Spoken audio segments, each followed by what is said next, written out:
No, they're giving out the diplomas. Oh.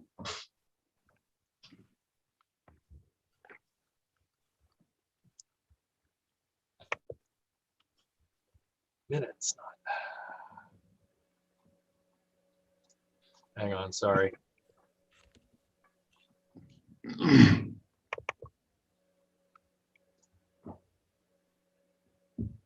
Okay. So I'll call the May 27th, 2021 Town of Northwood Planning Board meeting to order at 6:33.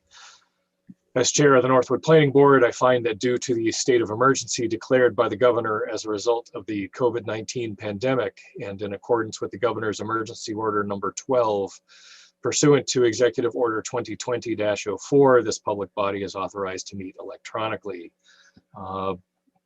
Just a note for members of the public or abutters who have joined us, please mute yourself at this point. And we'll call on you once during the meeting as appropriate. At this point, members of the board should introduce themselves and state whether they have anyone else in the listening area with them. Chair Bob Strobel, I am alone. Hal Kreider. I'm alone. Tim, you want to restate that? Sorry. Canterbury, I'm alone.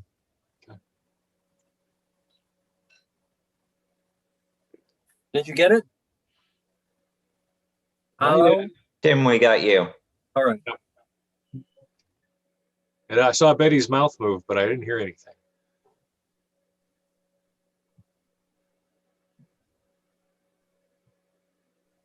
And I'm doing the same thing. I can read your lips. Is your mic, is your camera well, your camera's plugged in?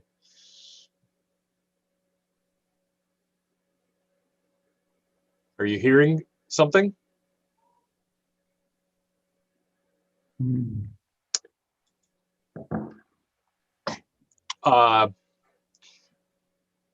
Betty, let me put on, or if the board doesn't mind, let me put on my day hat. Yes or no, so you can nod. Betty, are you on a Mac or a Windows machine? Windows.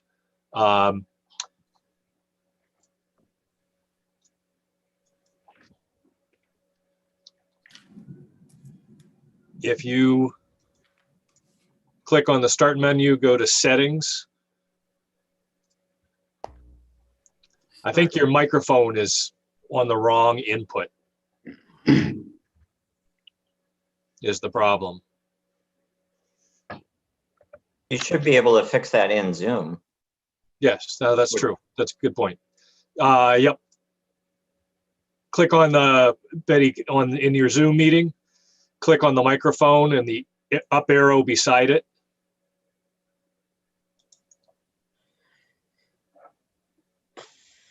And then click whatever checkbox, whichever is appropriate.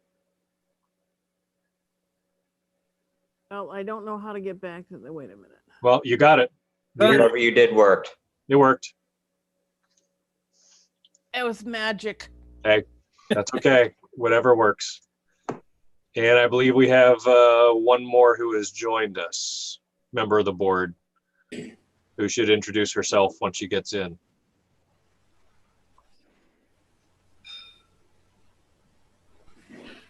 Sometimes I know it takes a bit, so why don't we go ahead with minutes?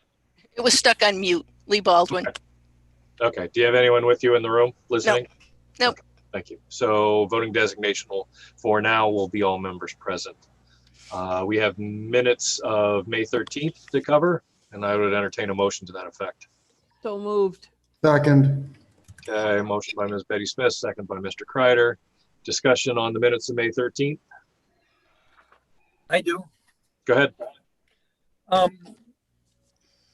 Is it appropriate that I talk about the minutes of Camp Yavna, even though I recuse myself? Is that all right? I don't have any problem with it because it's the public record. So I'll tell you where my issues are, and if you see a problem, you can. So if you go to page 8, line 9, starting with 8, I'm sorry, line 8. They are proposing the construction of 3 new bunkhouses, bunkhouse B12 and 13, and which is a boys bunkhouse, and bunkhouse G11, 12, and 13. Somebody that reads that in 10 years would think that's 5 bunkhouses. I think it should be changed to bunk 12/13, G11/12, and G13 to indicate that it's 3 buildings. I believe that's the way it is on the plans. If I recall. I am concerned that because of all of the issues about the number of campers and the this and the that, in the discussion, I just want people to understand that we're talking that there are 3 buildings. Yeah. And that although the buildings are the same size, they are cutting 2 of the buildings in half because they are putting far less students per students. I mean, campers per building, per bunk. So there's a natural dividing wall, separate bathroom, separate everything. That just indicates to me 5 bunkhouses when it's really just 3. Yep. So my suggestion and can discuss would be B12/13, B11, G11/12, and G13. 3 buildings.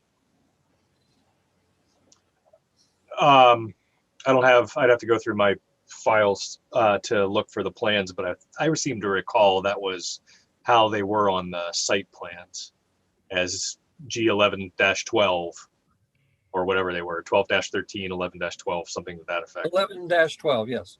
That's 1 building, but completely divided by a wall. And to be honest with you, it's less expensive Yeah, no, I'm doing it not, that way. I'm not debating that aspect. We're just minutes.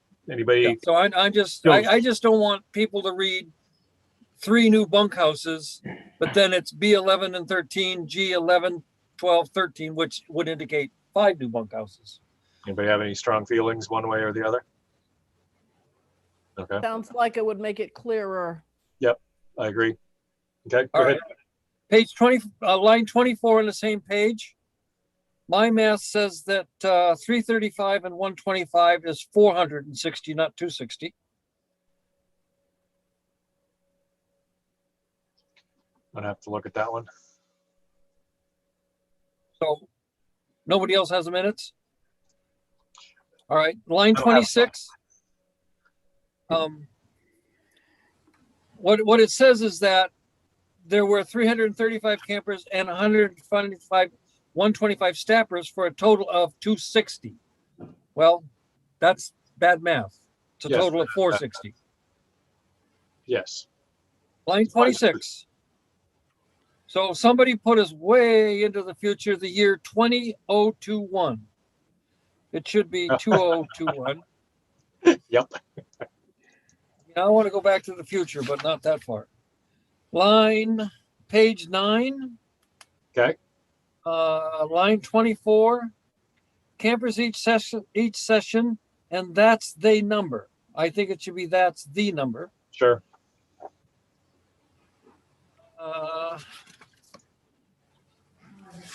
Page 10. Line 9. Hay are pudding. I believe it should be they, They, are pudding.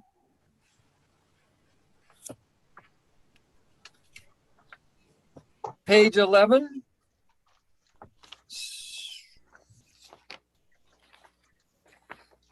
Let's see, page 11, line 10. Selectman Kreider stated that he is concerned about is the public sand. I believe that Selectman Kreider stated what WHAT rather than THAT he is concerned about is the public saying that they approve 400. So that's just changing a T to a W. And I believe that's all I have. Thank you. Anyone else? Anyone have any questions? Disagreement? I have one. Go ahead. On mine, it's page 4, line 23. Okay, The agenda heading for this currently already has some similar information. I think there's one too many currently.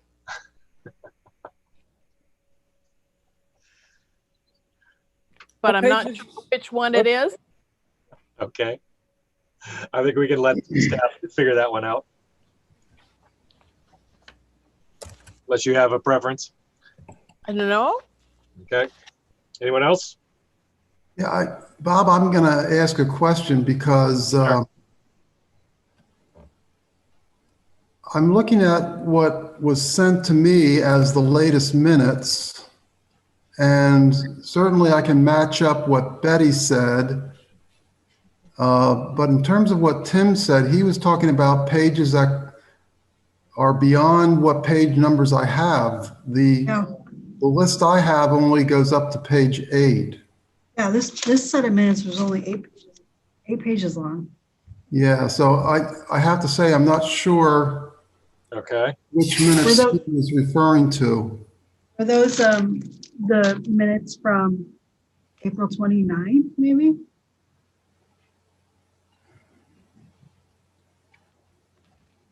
Well, I don't know, but I'm finding what Tim was talking about, but it's on different pages than what Tim had.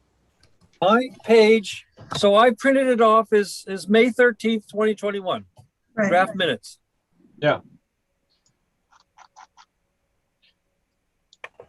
May 13th, 2021. And I've And, got and 8, it's and I've 13, got- and I've got 8. 13 pages.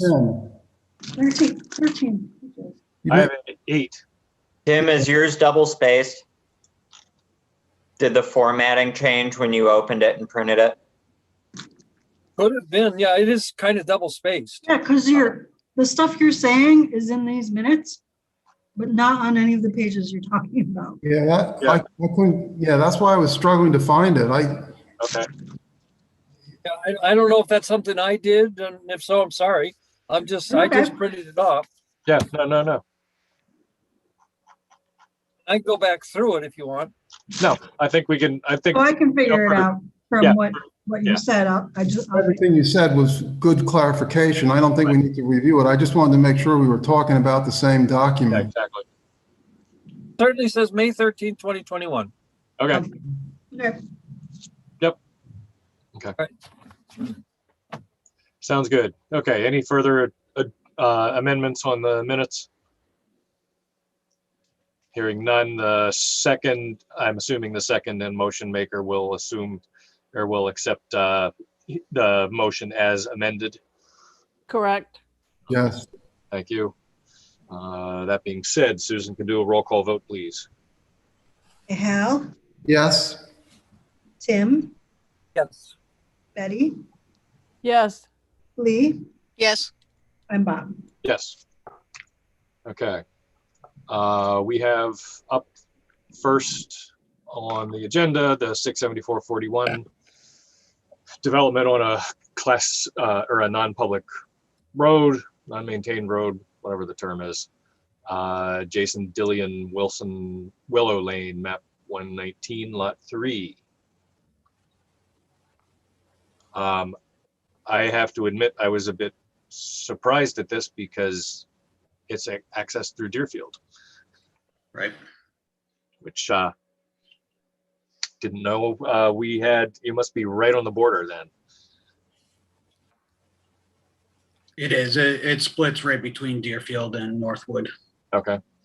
It's on the south side of Pleasant Lake. So Exactly. Yep. Well, I know where it is. It's more, I was surprised to see it as a town of Northwood application. So has the board had a chance to go out there? no. No. I have not myself. I apologize, but or is this the first night that we're hearing it? Yeah, go ahead, Linda. The policy says that if it's put in on the first of the month, Okay. that you're to make review and comment during the month. Yep. And we're at the end of the month, and in fairness to them waiting on their building permit, which they've been waiting on, Yep. There should be, if anybody's gone out there, any comment to the building inspector will move his decision along. Okay, And just so you know, he does seek a comment from both fire and police as well as planning board, although planning board is required by law. mhm. Yep. So I have, like I said, I can go past tomorrow morning on my way to work. I could not this morning as I intended to because I had an emergency. But I'm a bit at a loss to be able to say anything. So I'd rather not. If anyone else has had a chance to get out that way, now would be the time to speak. I did go out and look 2 days ago. Okay, Frankly, I don't have any problem with it. okay, I mean, I terms of- did go out. It's way out there. sure. Width of road is adequate for at least one-way traffic, I would assume. Okay. Yes. I think the only, trusting Tim's judgment, my only comment, as we do with almost every other case, is if there is, Mr. Dillon, is there a road association for maintenance? Yes, yes, there is. Okay, That's all we encourage. that's exactly it. That's generally what our comments are about, is that if there isn't one, to form one, and if there is one, to make sure Thank you. make sure it is as many members as possible, if not mandatory membership for people on the road. Okay, anyone else have anything they want to add to this? Let's just be clear, he's rebuilding. This is not a new building. That's right. Yeah, so, I mean, no, there's no further questions for me. And keep in mind what our role on this is, to make sure that there is adequate access to Right. town vehicles. So, but I'm assuming, Mr. Dillon, that in this case, your emergency services are answered through Deerfield through whatever the term is, mutual agreement or whatever it is. Well, we've had emergency services out even at our house, and it was through Northwood. So Okay. they were able to come out without a problem. Yeah, I'm not doubting that. It's just you're probably at a point where Deerfield could respond Quicker. Right. faster. So, okay. Susan or Linda, do you have enough information from us to comment, since our comments are going to be probably like we have almost every other 60, 74, 41? No, I think that's fine, Bob. As long as you just confirm, I will put those comments on a paper and put your electronic signature. That's fine. Okay. Thank you. Thank you. Thank you very much. Thank you. Okay. Next up is this the same case number? Do we have a case number for this? For Father and Family Trust? It's a No. preliminary consultation. Oh, yeah. Sorry. It does say there. If I can jump in, I received a phone call in the last little bit here, I don't know, in the last 10 minutes from Mr. Carter. And he said he's having trouble connecting onto the meeting. He said he's tried a couple of numbers. He's trying to come in audio and he's not having much success. He did say that he would request that his current letter be read into the record and that he would ask that the meeting proceed without him, that he doesn't want to hold it up. Okay. Do we have, let's see. I don't have a copy of his current letter unless somebody can point it to me. Do we have that on file that we can read in? We do. I'm looking for it. Okay, I'm doing the same.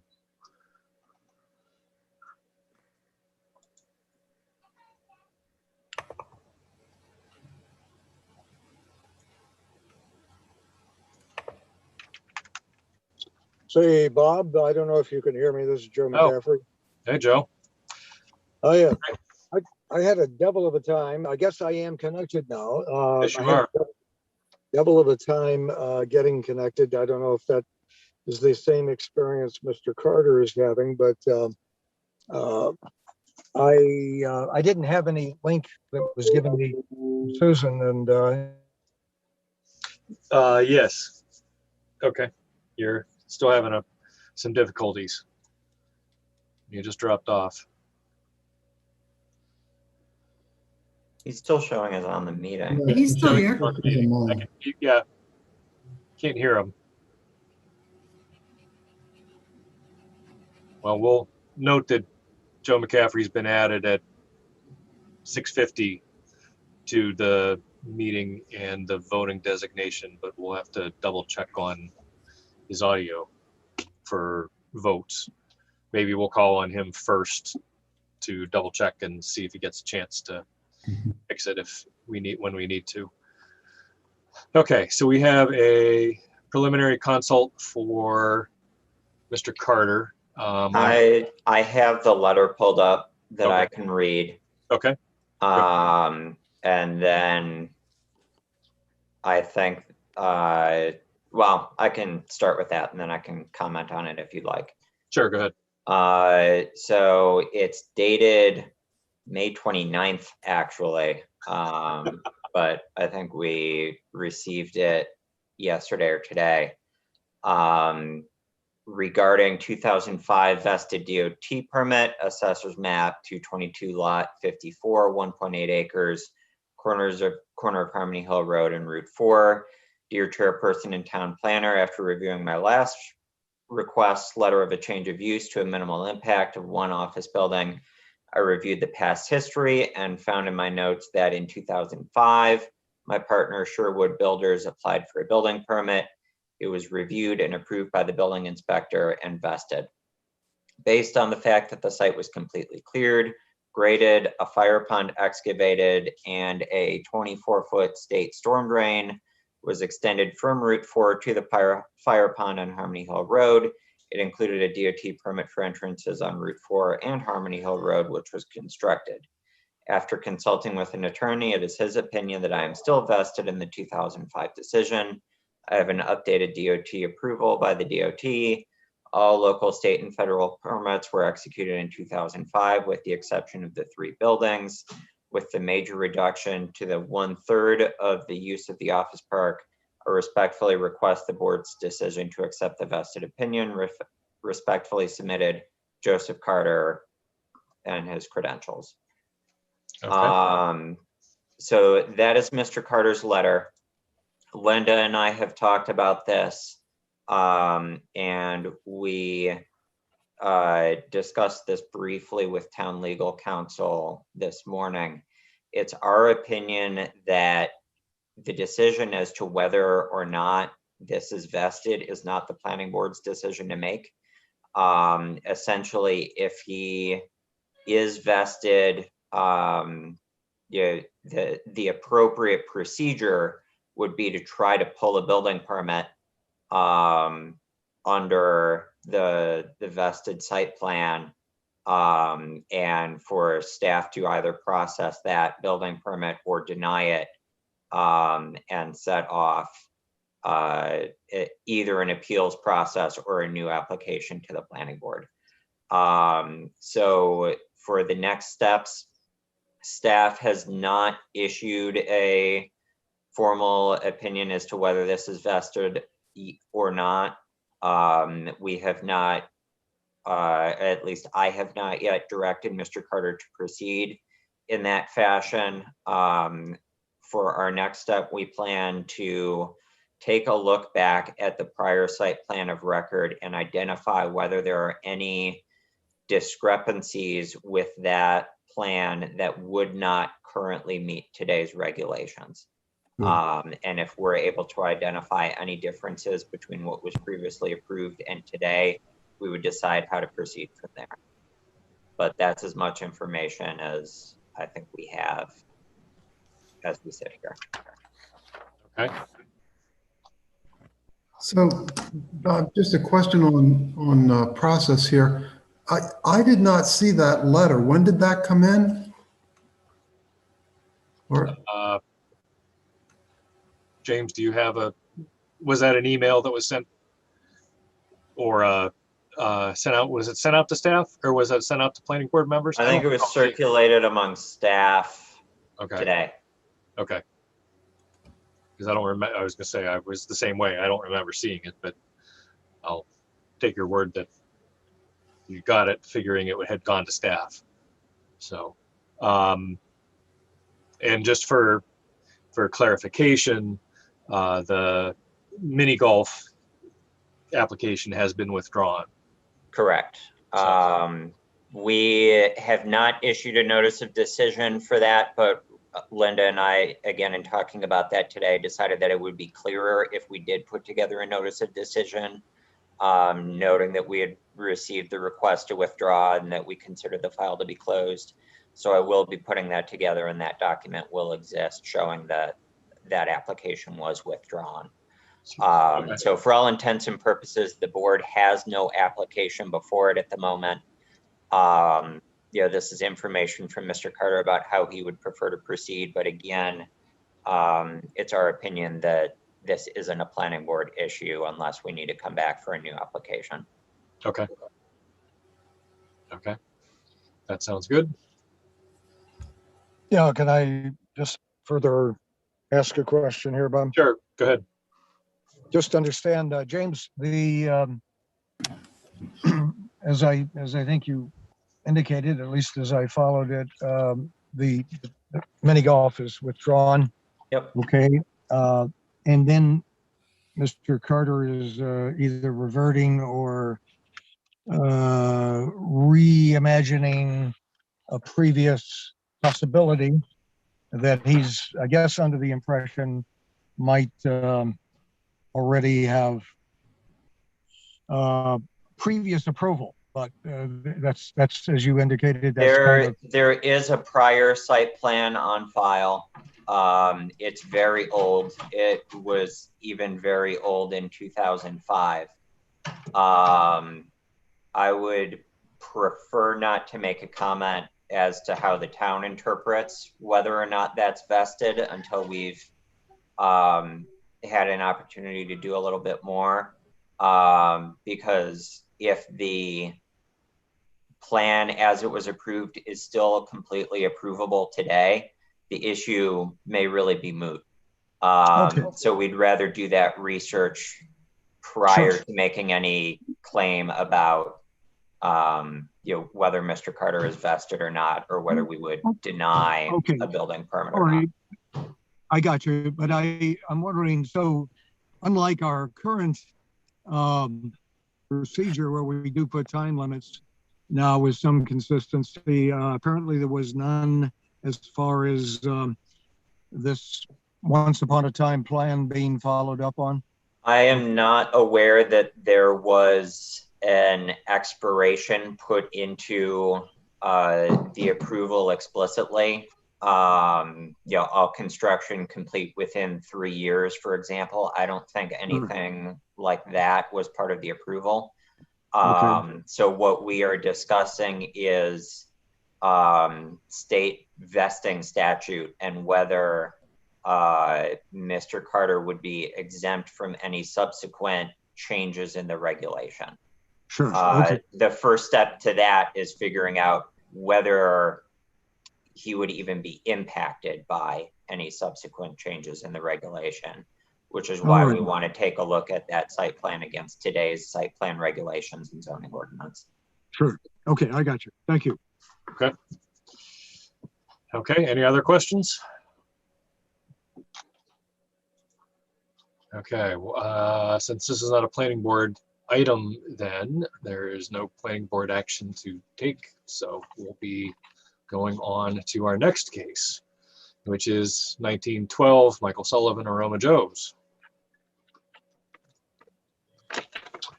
And I believe we have Ms. Baldwin has recused herself on this, so she is removed from voting designation. I don't believe we have anyone else who is in that has done so as well. So, welcome again. We have, let's see, I gotta pull up some notes here.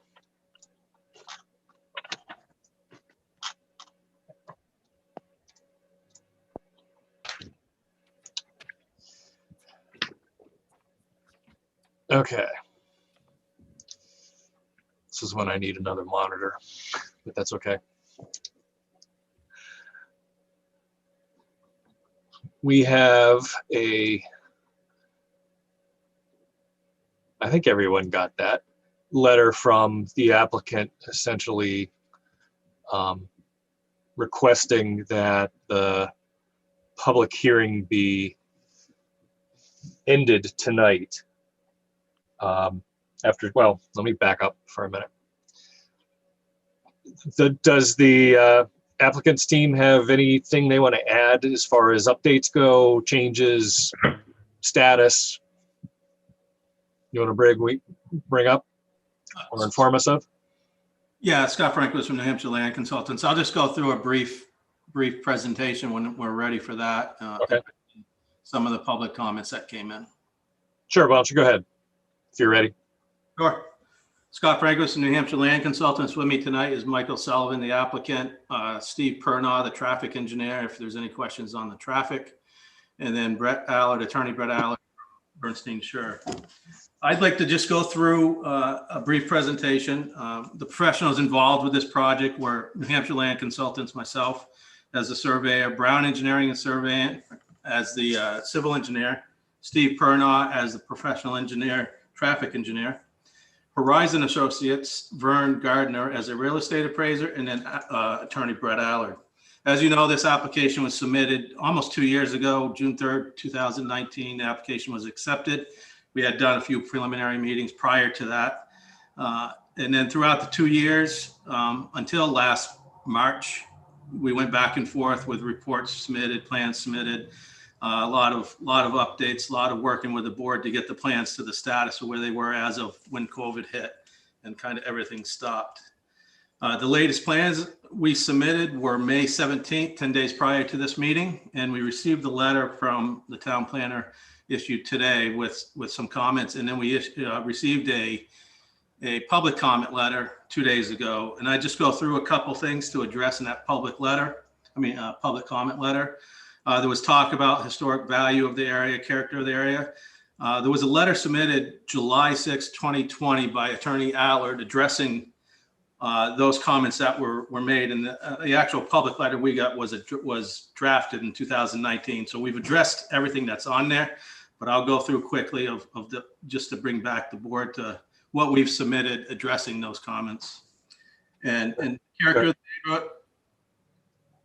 character of the neighborhood and value, like I said, Attorney Allard submitted a letter addressing that.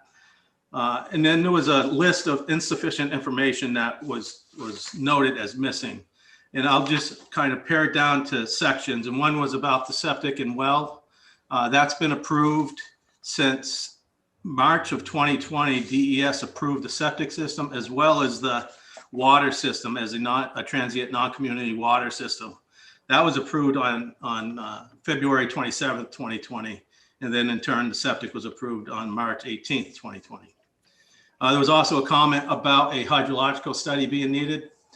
This site is only going to produce 395 gallons. That requirement in the town of Northwood doesn't kick in until 2,500 gallons. So we're well below requiring that. And there was a comment about traffic study. As you know, we've exhaustively went through traffic and gone to DOT and got a conditional approval or a conceptual approval from DOT to improve Route 4, improve Bow Lake Road, even though DOT mentioned in their letter that was submitted to the board that they didn't feel it was a requirement for this development to improve as what we're doing. The applicant has decided to, on his coin, improve Bow Lake Road and the intersection of Route 4. There was a comment about the barn on site. There's actually a shed that's being left on site, and it's an existing shed that will be used by the property owners only, and that's a note on the plans, note number 8E. It's been on the plan since last year. There was some comments about safe and suitable access. That's been probably the biggest concern throughout the last year and a half, and we've addressed that through working with DES, working through the board, working with DOT, and as of recent, we just started, James was at the meeting for a TRC meeting with the highway access, or with the highway department, the town administrator, the police chief, fire chief, myself, Mr. Sullivan, talking about the highway access permit for the improvements to Route 4 and Bull Lake Road, because the town will be the applicant on that, with us preparing the plans and all the data to submit, but the town will have to sign off on that. So we started those conversations on May 11th, and those are ongoing. And I think we expect a kind of a summary of the meeting from James at some point on those. There was very few comments made, but we did have that meeting and started the conversations. There was comments about landscape buffer. We again went through with the board several times, several meetings, and made changes. One of the biggest changes was the 6-foot vinyl fence on the back parking lot to block any lights that may shine on the abutter to that side. And then where the driveway comes out, it's facing the garage. And we've added, as required, street trees along Bull Lake Road and along Route 4. And then there was comments about lighting. And as you know, we submitted in the plan set was a professional lighting design by Sharon Lighting, showing that the lights do not spill off the property into abutters properties. And that's sheet 12 of 23 of the plan set. And then nighttime lighting, there was talk about that. There's one light being left on, and it's on the side of the church by the dumpster for safety. And we talked about that several times at planning board meetings as well. That's the only light that's going to be left on during the nighttime. And with the church light already on, probably won't even know that light's on. Noise, there was comment about noise, and we talked about this too several times at the planning board. As you may or may not know, if you go into Aroma Joe's, they do not have order speakers, so you're not going to hear that Dunkin' Donuts type speaker where people are ordering. You have to drive up to the window, order, and the person takes the order, you go to the next window and get it. There's no speakers for ordering. So the noise is your normal traffic noise at Route 4. I sit here at my office on Route 4, and those trucks going down the road will muffle our conversation inside here. So the traffic on Route 4 is much more than anything that would be produced out of a small site like this.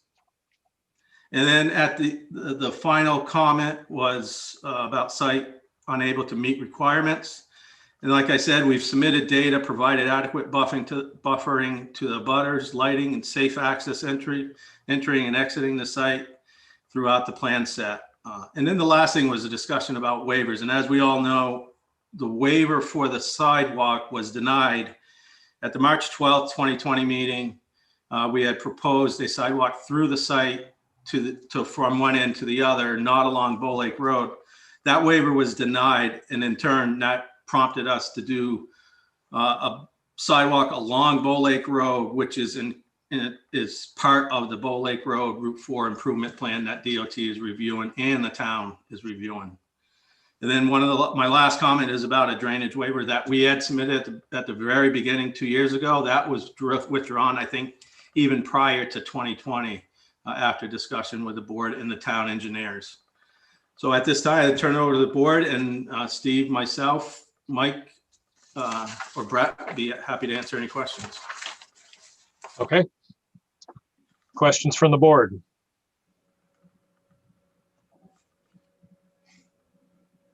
I guess I have one. So I have not That's it. seen any information from our planner. Has that not been provided yet? I provided an updated staff report last night. It was probably around 5:30. That was mostly addressing the issue of the public hearing. Right. I have not, so I can run through the points that I bring up in that memo very briefly for the board. Can I ask a question, James? I'm Yeah. wondering if I've missed. So I looked at all of my emails when I came home from work today. Mhm. And it appears that I'm missing at least 2 now emails that supposedly went out that I didn't have. And I did check my spam, to be honest with you.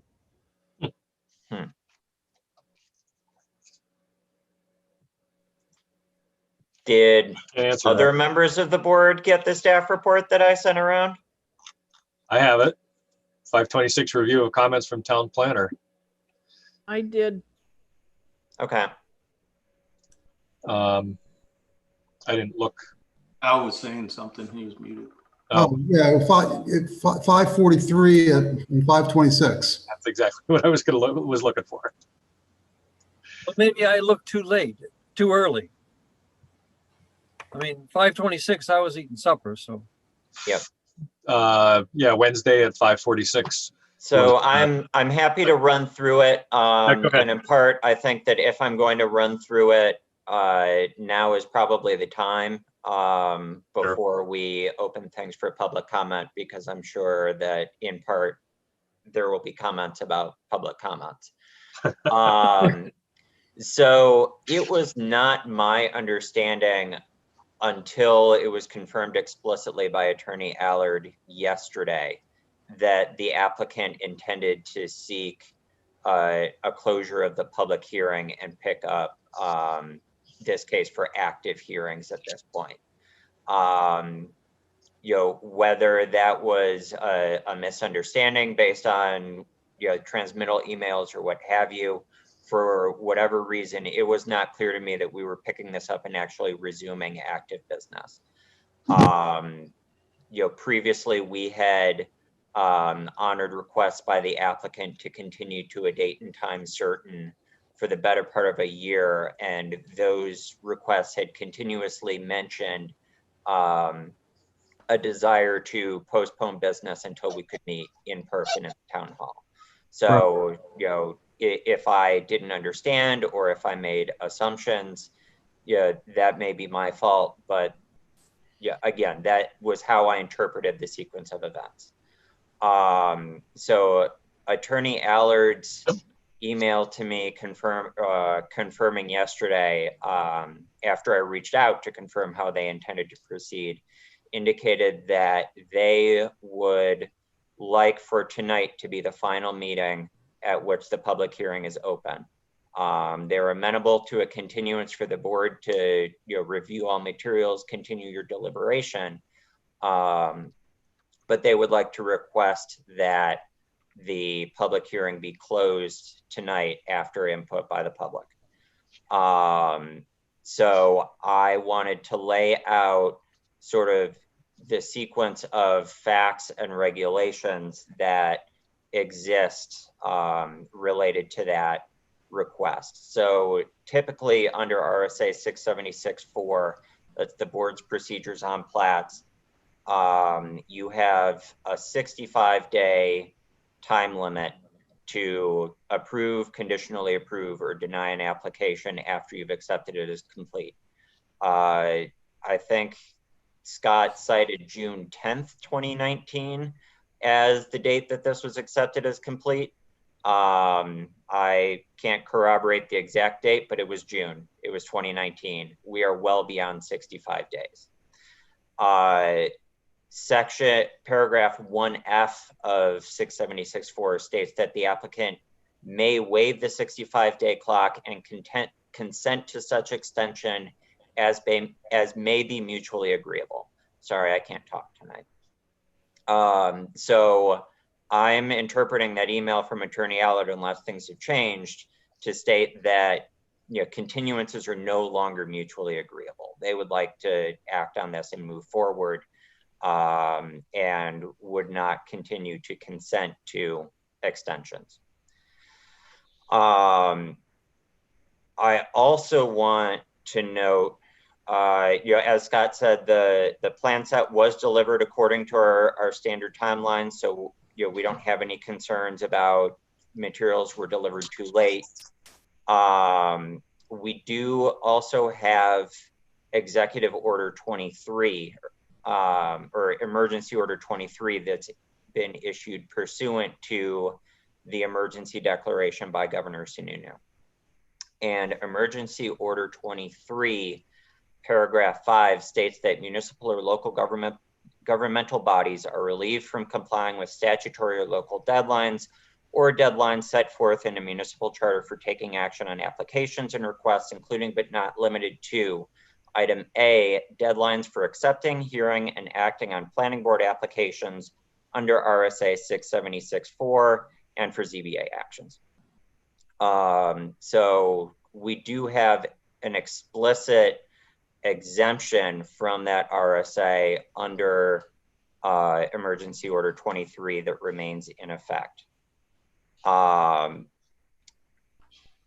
Next point that I bring up, if the board chooses to close the public hearing, no further testimony may be submitted by the applicant, abutters, or members of the public without reopening the public hearing.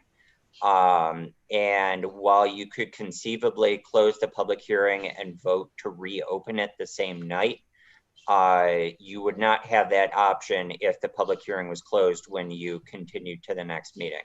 At that point, we would need to do a full renotice in the paper, mail to abutters, etc. Really, the purpose of a public hearing as it relates to the site plan application serves two purposes.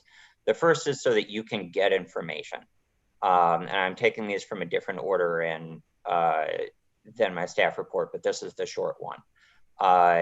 You get to ask people questions. You get to ask for additional information to be submitted. The public hearing is how you can clarify your understanding of what you have in front of you.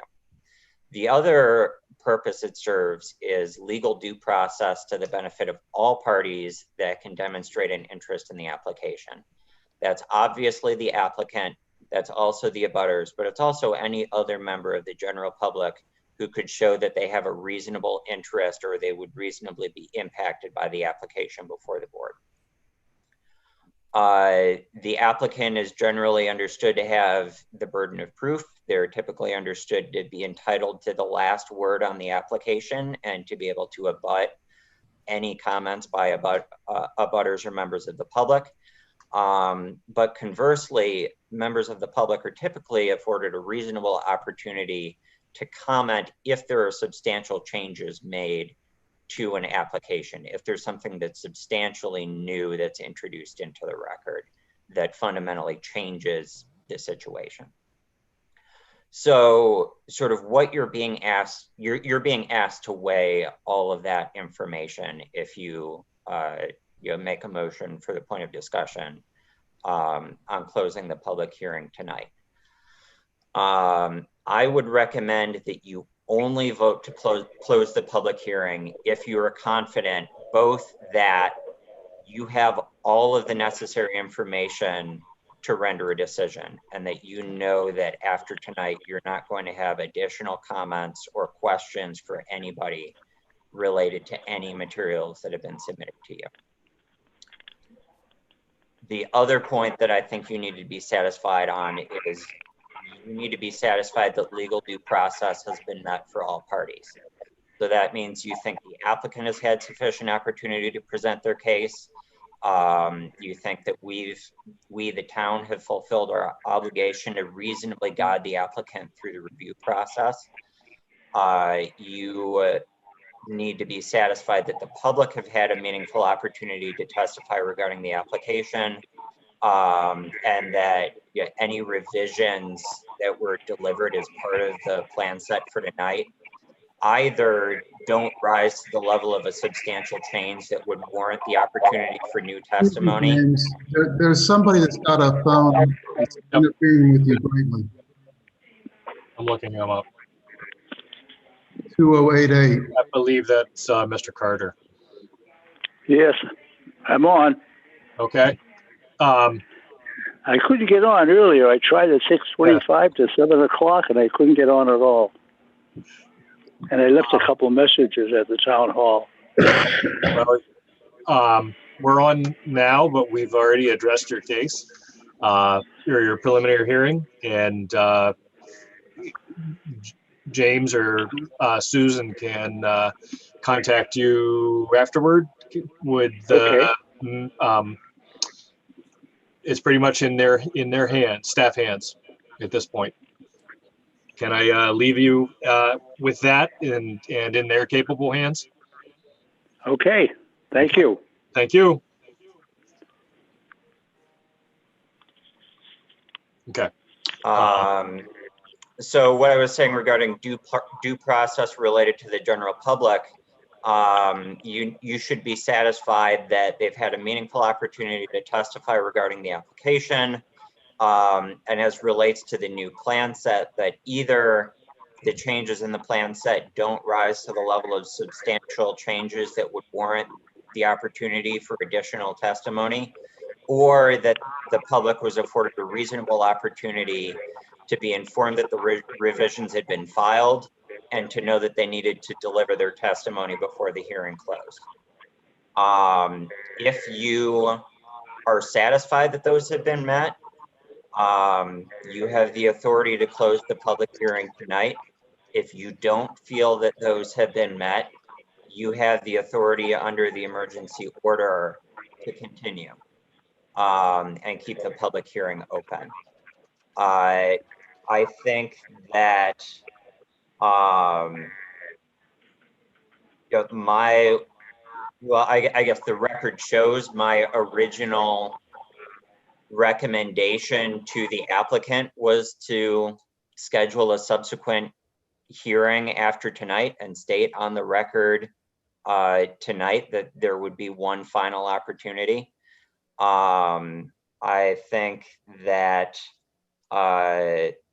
from a staff perspective, the other pertinent thing that is not currently in the record is a list of recommended conditions of approval. And again, not understanding that the applicant intended to change course and resume active proceedings. I have some conditions that we've discussed with the applicant, particularly related to DOT permitting for the proposed right turn lane and changes to Bow Lake Road, but I don't have a comprehensive list. And I felt that in the slightly more than 24 hours that I was aware of how they intended to proceed, I wouldn't do an adequate job of putting together a list I was 100% comfortable with. Since those would be substantive comments by staff related to the content of an application, it would be my preference to also get those conditions of approval into the record at a subsequent meeting prior to closure of the public hearing. That said, you could also choose to limit, with the understanding that the public hearing has been open for quite some time. There has been ample opportunity to comment regarding many aspects of this application. You could also choose to limit the scope of what future comments would be accepted. Whether it's related to changes that were introduced in the latest plan set, whether it's related specifically to conditions of approval for the application, etc. So I have a comment. Yeah. Go ahead, Tim. Well, first I'm going to make trouble. That's more rambling than I've ever heard from James. Sorry, James. I just want to say that personally, it sounds like I had 44 minutes prior to the meeting to read the staff comments. I don't find that enough, and I don't think that's staff's problem. I don't think that's their fault. And until I have a comprehensive to clarify, list of, Tim, it went out at 5:45 last night. then I didn't get it. Yeah. Then I simply have not gotten it, because Okay. I really did look. I had heard via the grapevine that it was there, and I didn't see it. So until I have comprehensive notes from staff and understand how they feel, et cetera, I don't want to close anything, to be honest with you. I want to continue this to another meeting, and I'm not going to ramble. So that's my personal feeling about the issue. Anyone else? Comments, questions? Hal, go ahead. I feel a little uncomfortable giving the applicant a chance to summarize and go through without letting members of the public do the same. And I share Tim's concern regarding the timing. I mean, just for reference, on the select board, we know what's coming up and we have all the details by the Friday before the meeting. That gives us time to review it, gives us time to contemplate on it, gives us time to think and make good decisions. And I don't think we can make a good decision with this just sprung on us, as Tim said 24 hours ago. The folks that listen have heard repeatedly that the applicant didn't want to go and close the hearings and close anything until we were meeting in public. I think that would be their expectation. And I think they would feel violated if we did not give them that opportunity. Bob? Go ahead, Joe. Well, regarding the last remark by Hal, it still stands that it's not clear when that might be. This has been a case of goalposts moving for over a year, and it's difficult for everybody involved, including the board, but including the applicants, including the abutters, including anyone that wanted to comment on it, which made it difficult for everybody.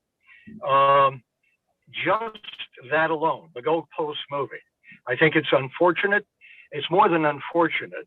It's been a disaster for many individuals in different ways. Having said that, right now, taking what Hal just said, I don't see. So another week, and then we find out it's still, or another 2 weeks, whatever. It's not a public in-person hearing.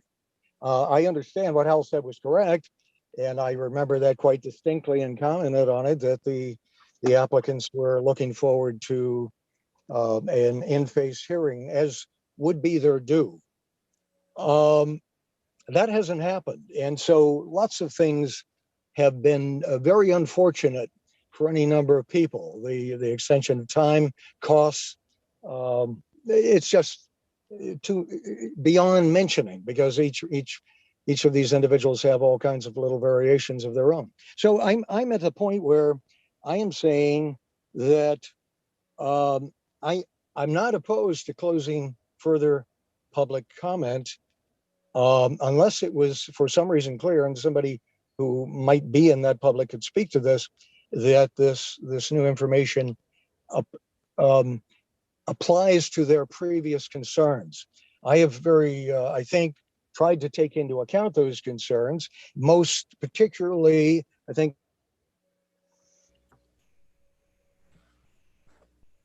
we just lost them. Joe, you still there? been an overwhelming element.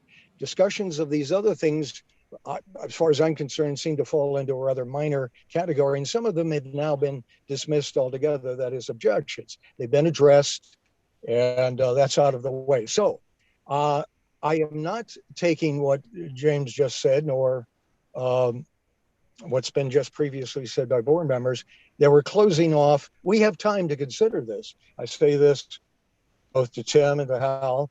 We now have time to consider it further. But the public comment aspect of this just seems to me, for no particular reason, I'm willing to consider somebody saying otherwise for a reason, but it seems to me that continuing the public comment, because we've heard quite a bit and a lot of it reiterated many times, if there's nothing really new that's substantive, this is to not close the public comment tonight, is to delay this. I think somewhat, it's beginning to be unconscionable. So that's where I stand on that. Thanks. Okay.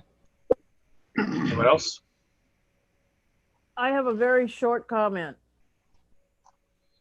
Go ahead. For me, what Hal said and what Tim said. You can't just all of a sudden, without the public being aware, say, oh, you're done. There are new things in these plans that look like they're fairly significant.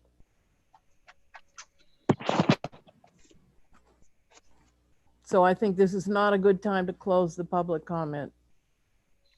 hearing. Okay. And to extend it a little bit, I Go ahead. make a motion not to close the public hearing tonight. Second. Okay. Trying to think of how to handle that one. Because we're in a public hearing, it's open, it's current, we're not gonna. Yeah, Mr. Chair, I think procedurally it's in order. I think if we were going to have a motion for the sake of argument or for the sake of discussion and a vote, I think what I would have suggested is to wait until we've concluded all other business on this tonight, and then make the motion to close public hearing. And if it fails, it fails. And then the appropriate motion is to continue to a date and time certain. But I think procedurally, there's no way you can't act on the motion that's before you. Passage of the motion would essentially be, have the effect of a resolution that you're all on the same page, and then we would finish business as usual. And at the end of business tonight, we would continue to a date and time certain again. Okay, thank you. That's. I think James just earned his pay tonight. Sorry, what? Go ahead, Tim. I think James just earned his pay tonight. Well, that's what I was trying to figure out, is how to handle the motion to continue what we're currently doing. But I think that worked out fine using, paraphrase James. If the motion passes, it's essentially a resolution to, at the close of this hearing tonight, continue to a date and time certain. Okay, since we have a motion on the floor and a second discussion on the motion. So essentially, Could they be withdrawn? Yes, it could be withdrawn. Let's consider withdrawing them. Who made the motion? I did. And James's way is better, cleaner. Excuse me? James's way of doing it at the end of the meeting is cleaner. Okay. I think you should withdraw your motion. Well, there's nothing wrong with the motion as stated, depending on what the vote is. But I agree, because it would work as a resolution. It just means that the chair would have to make sure that at the end of the motion and this part of the hearing, that we continue to a date and time certain. So, which if we did it James's way and said to continue, and the motion to continue failed, we would then need to, I believe, make a vote on or decision tonight. But go ahead, Joe. I don't have a procedural objection to doing it this way. Yeah, I don't either. I just needed to think through how to handle it. So, you have a comment on the motion, James or Joe? Not a comment so much as just clarification. So if I'm understanding, this is to, as awkward as it might be for parties involved, pro and con, that this is to be continued if this motion is followed through on. This is to be continued and no further activity on this application tonight. Is that what I'm understanding? Or are we going to make this motion? And That's not correct, Joe. I'm suggesting that we still open to the public for comment on tonight. I'm suggesting that we still give the board an opportunity to discuss any questions with the applicant tonight. I am not suggesting that by passing this motion, we're immediately going to shut down business tonight and move on. Okay, well, then I'm just trying to pick up on the words. I'm not saying I got the meaning of what you said. You may have said it as you just described it again. So that's fine, but I just want to be clear on it. That's why I'm asking. So I'm interpreting the motion as a statement that the public hearing will not be closed tonight, i.e. after conclusion of all business, there must be a motion to continue the open public hearing to a date and time certain. That's my understanding of the motion that's on the table. And Betty can confirm that that was her intent in making the motion. Correct. Okay, so in addition to the public hearing tonight, there would be another one at some. There would be date at somewhere. minimum one subsequent hearing. I'm sympathetic to the applicant's desire now to pick this up and move the application forward. And for the most part, I'm in agreement with the intent to move this application to a decision. But I think, in my opinion, stating on the record that there will be one future meeting at which the board will take final comments, close the public hearing, and begin its deliberations it is a sounder approach. And it would give me the opportunity to provide recommended conditions of approval while the public hearing is still open. Well, why? Okay, I'm here. That's the part I guess I'm finding a little stumbling. Why do your conditions of approval or the board's condition of approval, because yours will be what the board will approve. Because if we, Joe, to cut you off, if we close public hearing, we cannot have comment from staff. You can have procedural comment from staff. That's it. But conditions of approval are typically assumed to be a substantive comment on the merits of the application. And it's best practice for staff to stop making those also when the public hearing is closed. Well, okay. So, I mean, we're the public hearing closed tonight. I'm allowing it tonight, but we're closed tonight. You would no longer be able to make any substantive conditions of approval. Is that what you're saying? Yep, correct. And the applicant certainly wouldn't be able to comment on those conditions, even including, yes, I agree to all conditions, because by closing the public hearing, all testimony would be stopped. Right. Okay, I think I follow your point then. Okay. Hal, you had a question or a comment? I just want to make sure, and again, I'll just express my discomfort with the situation. And I guess I'll just say, I guess I'm similar to many students that are prepping for an exam. You tend to wait until the last few days before the exam to really study.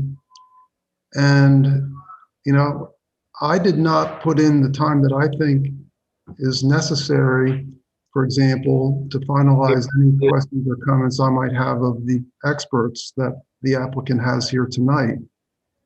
Had I known, you know, a week or two in advance that they were going to be here and this was their final appearance, I would have felt more comfortable.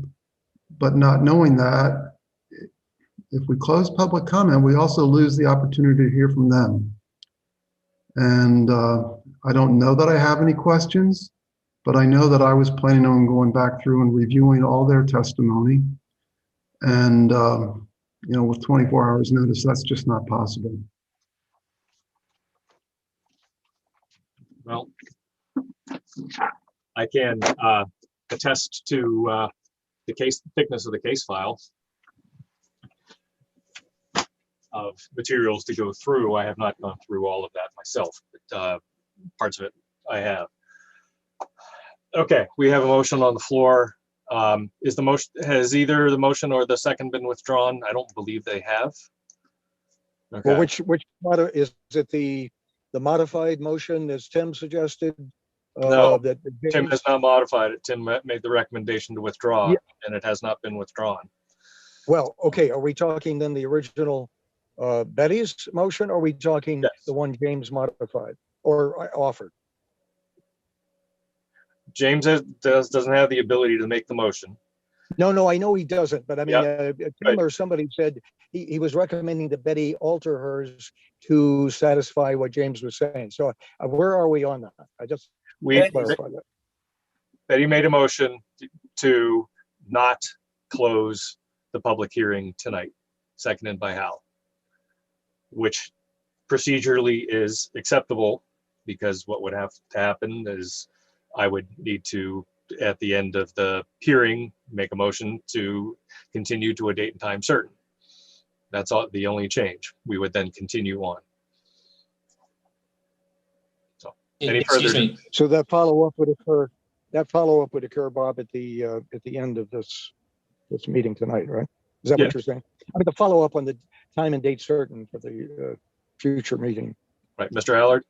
Yeah, I was just going to ask if I could chime in very briefly to summarize the applicant's position and where we've been in order to, I think it'll help the board craft their motion. So when we were here at the April meeting, Mr. Frankowitz indicated that we were going to be submitting one final plan set for tonight, and we had to do that 10 days prior.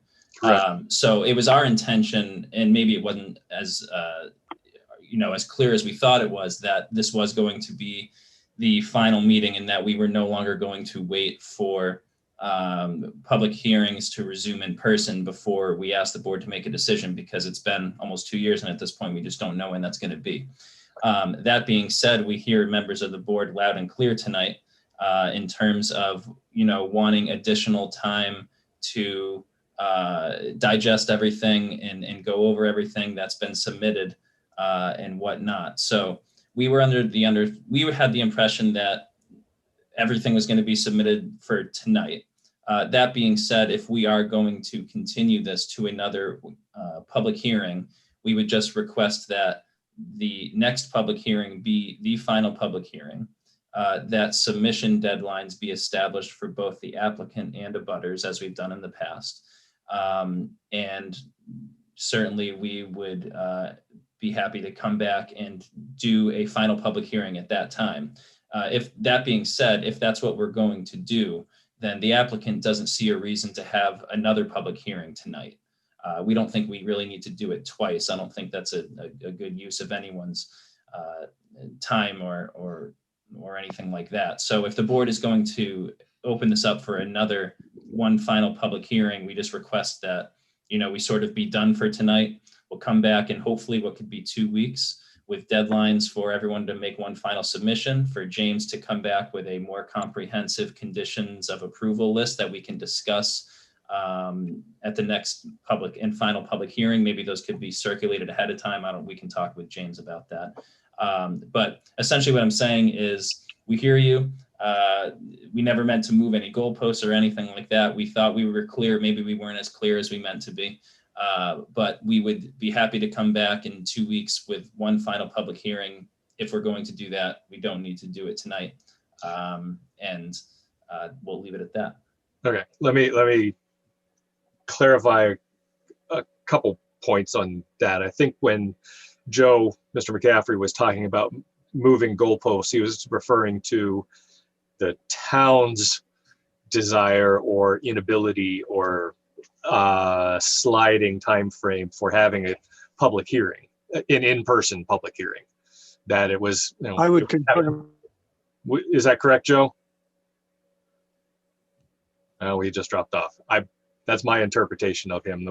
I don't think, I did not hear him implying that the applicant had moved the goalpost. Okay, I might have misinterpreted that.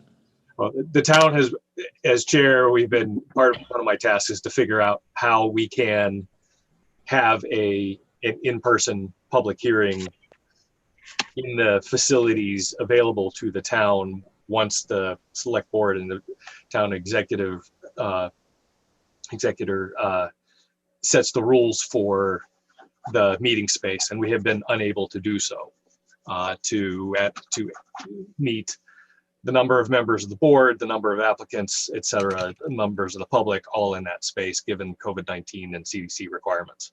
So that's been the problem, not the goalposts of in the applicant's case. Speaking strictly for myself, I have a couple of draft conditions of approval that I have not shared with anyone else. My preference is to have town staff draft them for circulation to board members, and I believe they also goes out to the applicants ahead of time so that we are prepared to come in at a chance, whatever schedule that we're supposed to take action on, so that we are consistent and relying on James's expertise to say, yes, here are points that are possible conditions of approval, so that we're prepared, so that not only do we not miss anything, putting a lot of burden on James to be perfect, as we always do, but that we have professional capacity for those of us who are not professionals in this area, even though we're elected with the authority. So, and if we do end public hearing, we lose a lot of that ability to do so. That all being said, what I would suggest for tonight is that once we vote on the motion on the floor, or it's withdrawn, whatever happens, I'll open public comment, give the public an ability for tonight to speak. And then we do have the ability to close public comment. We do not need to reopen public comment. We can restrict, once we continue to next date and time certain, whatever date and time it is, whenever we hear it, that comments from the public and the applicant be limited to the existing town staff report,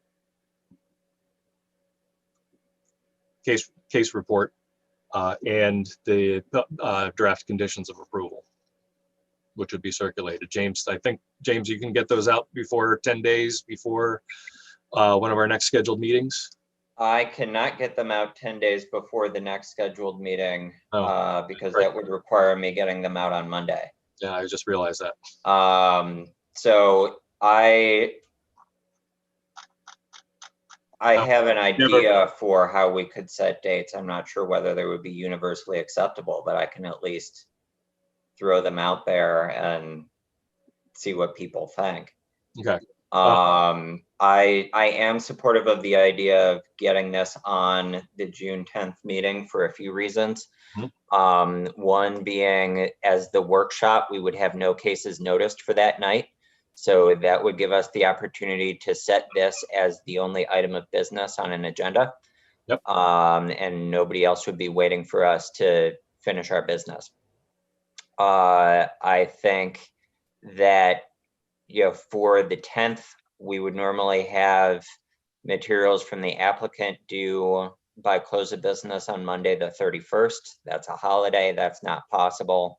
But with the understanding that they just submitted a large plan set and hopefully don't have large amounts of material that they are planning to resubmit, I would suggest that we cut them a little bit of slack and require all of those materials from them by close of business on Tuesday the 1st.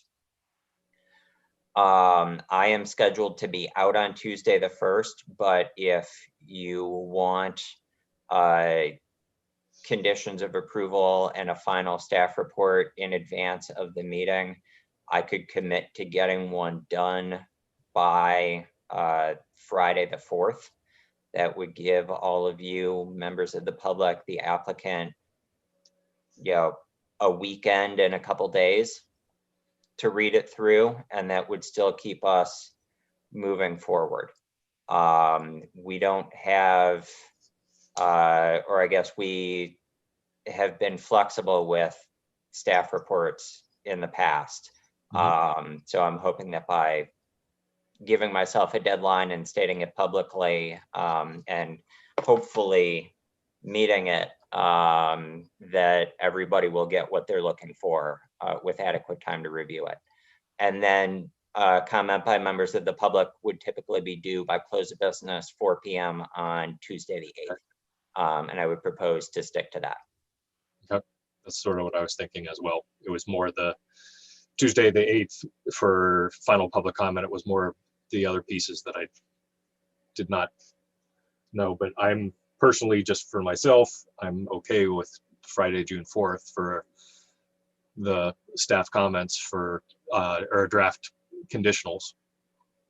Anyone else have questions, comments? Is that enough time to review? Hal, go ahead.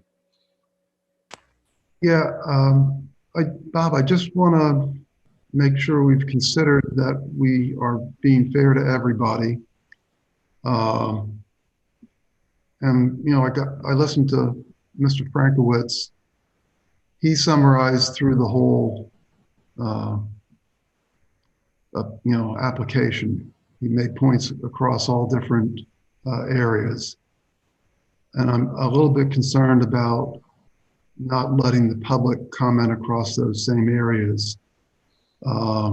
Just again, in the interest of balance and fairness. So that would be one of my concerns with what you mentioned.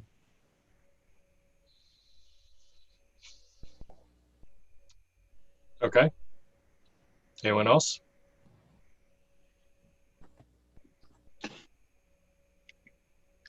So Go ahead, Betty. we would have public comment on June 10th. We'll have public comment tonight. We'll have public comment on the, and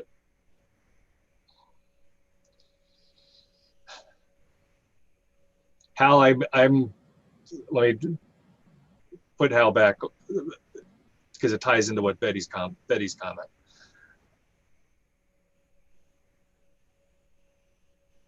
I don't think, well, let me switch back. Yes, Betty, we'd have public comment tonight. We'd have public comment on June 10th.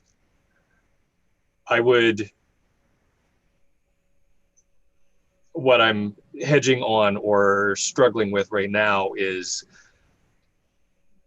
Hal's comments on Mr. Frankowicz's comments. Mr. Chair, yeah, go ahead. I think if we're thinking about what people are going to be allowed to comment on, yeah, it is probably cleaner to cease any additional comments tonight and have all members of the public know that, you know, the next meeting is their last chance, but they're allowed to speak on, you know, make one final statement on whatever aspect of the application they see fit. Okay. Because if we limit that comment by the public, I think we're also limiting what the board can, you know, what lines of inquiry the board can follow up on.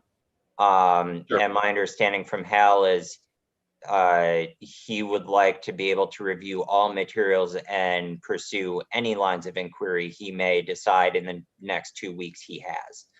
And I don't want any unintended consequences of somebody coming up with a question for Mr. Pernaugh, and we've decided that Mr. Pernaugh questions needed to happen tonight. Okay, that's fine. James, that's also what the applicant was proposing. If I didn't say it as articulately, then I apologize. But we were proposing that we have one final hearing based on the comments you heard from the board tonight. That would include the conditions of approval discussion, and it would include questions across the board about everything. And then the reason I was saying if we were going to do that, we don't need to go forward tonight would be because the next meeting would be everything. So there wouldn't be any reason for us to move forward tonight. Fine. Okay, I have no problems with that. It's been a very long day for me already, so sorry if I did not catch it. Okay, so we have a motion on the table to not close the public hearing tonight. We've had discussion about that. I think, is the board clear? Pardon me? ad nauseum. Yes. So I think, Mr. Chair, procedurally, if you intend to do what Attorney Allard suggests and only take comment on all aspects at the next meeting, it makes the most sense to withdraw the motion and take a new motion to continue this to a date and time certain. Exactly. And if you'd like me to repeat dates related to how we're suggesting the schedule work, I'm happy to do that. Okay. I'm very much against that personally. I have no desire to limit public comment, period. Okay, that's fine. So we still have a motion on the table. Yes, we do. Can we vote? How about we move the question? Yeah. Question, There. fine. Go ahead. Susan, could do a roll call vote, please. Oh, this is on the motion. I'll restate the motion. The motion to not close public hearing tonight for this case. If we vote yay on it, we need to Bob? continue. Go ahead, Betty. Would it be easier if we just change the motion to, It would be easiest to withdraw the motion and then suggest a motion to continue the public hearing to June 10th. okay, motion withdrawn. Thank you. Second withdrawn. Thank you. Okay, let me state this to make it easy for you. I would entertain a motion to continue this case, and we even get the number up here, 19-12, Michael Sullivan, Aroma Joe's, to June 10th with the,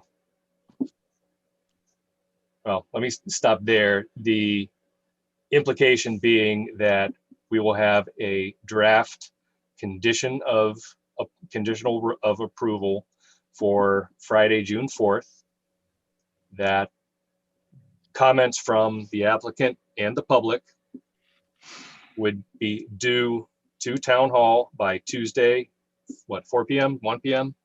What's the time frame on? We always say close of business. Close of business on Tuesday. Correct, which is 4 p.m. Okay. But to clarify, you're suggesting that materials from the applicant and the public be due at the same time? Well, if we're going to get the, my thinking was have comments from the applicant for conditions of approval. You know, if they're getting it Friday at 4 p.m. They would still be able to reiterate any opinion at the meeting. Okay. Okay. I think it's cleaner to have, okay. Yes, we agree to all, or there are specific things that we would like to request changes to discussed at the meeting than to take additional written. Okay. So I would suggest that we stick to 6-1 for any additional prepared materials by the applicant. Yep. Close of business 4 p.m. and then 6-8 close of business 4 p.m. Any written comment by abutters or members of the public. Thank you. Okay. Is that clear enough for board members? Yes, I so moved. I'll make that motion as you iterated it just now with clarifications.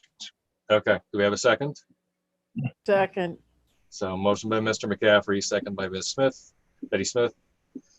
Discussion. Well, my understanding is then anybody that came on tonight to speak to this issue can't, and therefore when I get to it, I'm voting no. No, that's not what we did. You said you were going to have public comment, right? Well, answer my question, Bob. Will people who came on tonight be able to speak? Not if this motion passes. There you go. So I'm voting no. Wait a minute, what? Okay, but the applicant has already, yes. Okay. Let me. We're gonna make your last two meetings. Oh boy. Yep. Sorry, Bob. That's okay. Okay. You spoke earlier. We love you. I know. That's okay. That's fine.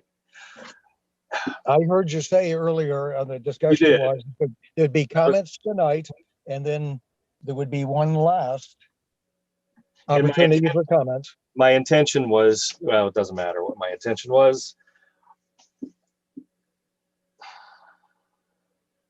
That's all right, Bob. I mean, this is not on you. This has gotten to be a little sticky.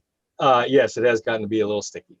I know we have at least, So go ahead. if that wasn't Joe's understanding and he's the one who said so moved, maybe he should withdraw his so moved. If it doesn't include comments tonight, then I will withdraw it. If I was understanding that there would be comments tonight and then the last opportunity coming up for the 10th. Okay, let me do it this way.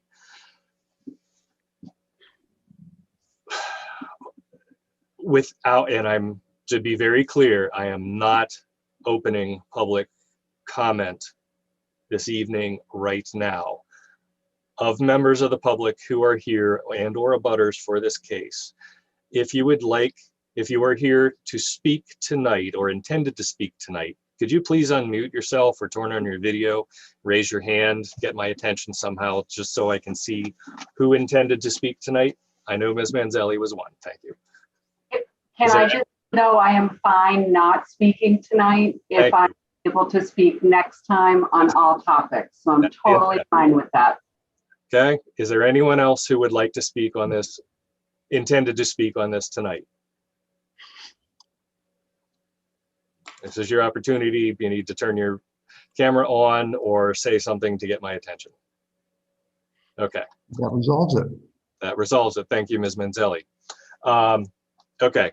So Joe, there is no one aside from Ms. Manzelli who would wanted to speak tonight, and she is welcome to speak. Okay. So that's fine, and that's fine. I don't think you need to, there's a motion. Go ahead. I thought the motion was good. Yep. I just understood that there was a follow through on any opportunity for the public to speak.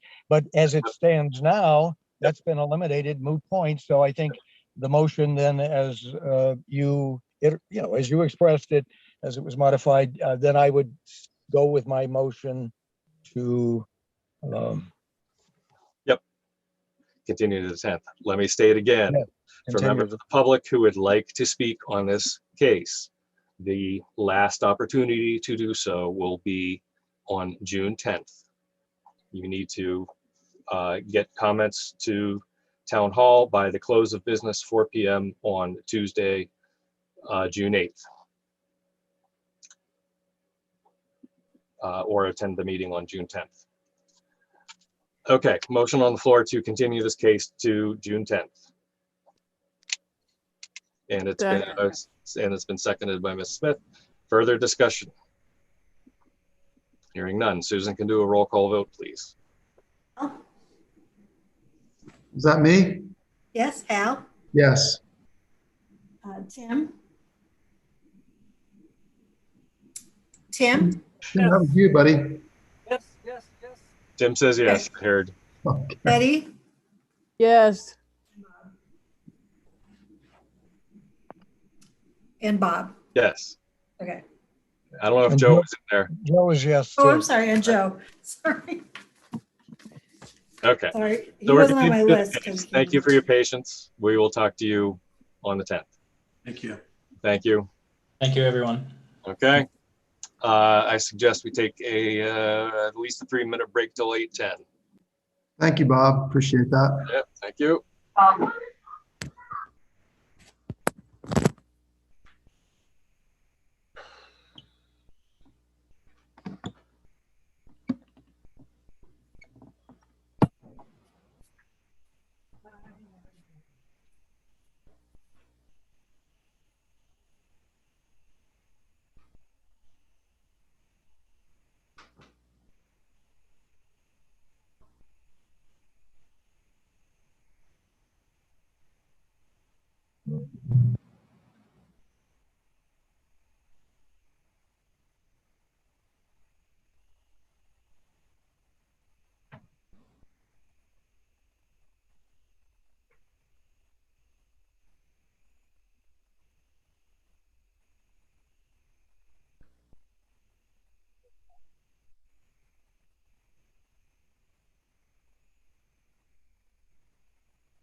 Tell him I'll give him a 2-inch steak.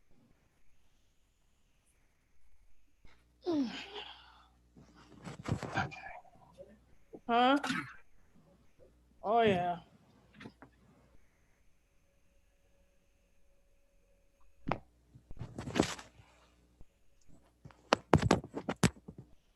Boy, we can get bogged down. Yes. Just a little bit.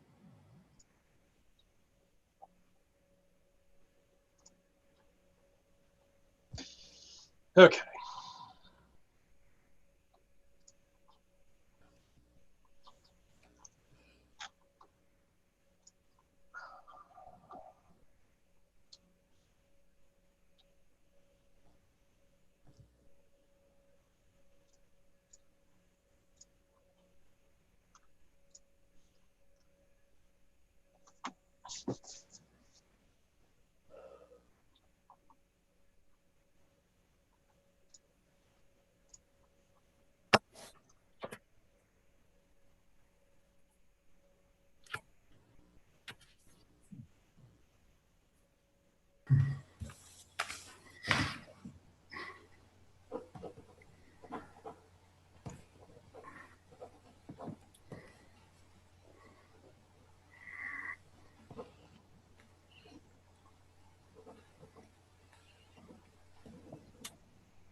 Okay.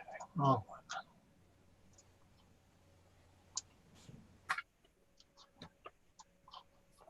Okay. 1, 2, 3, 4. Joe is not quite back. And Yes, okay. I am. Now you are. You were muted for a second. Okay. Next up is we'll come back at 8:12. A little bit lax. Voting designation. We're on to the next case, which is Chestnut case. Cape. I'll get my words right. And my morning finished last night at 11 and started at 3, so I'm running on empty. Chestnut and Cape. 21-4. And voting designation is all members present, I believe, at this point. So, okay. Mr. Leva is back with us. Mr. Nowlid is back with us. I think there was somebody else, but I couldn't swear to it. Anyway, as far as tonight goes, Mr. Leva, you have anything new for us? Sure. I guess what I'd like to do is just kind of run down where we are and what has happened between the last meeting and tonight. Sure. I met with the highway department head out at the property to look at the condition of the roadway and what the requirements would be for improvements. As it was discussed, and I presented an updated plan as well, is that the existing paved area on Cemetery Street will be milled and repaved.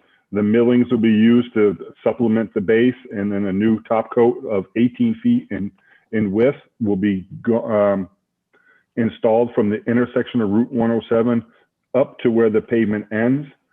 Where the pavement currently ends on the west side of the property, all the way over to the east side of the east entrance will be paved as well. And talking with the road agent, what they did a couple of years ago is he came in and they rebuilt with a bunch of additional gravel, that gravel section in through there.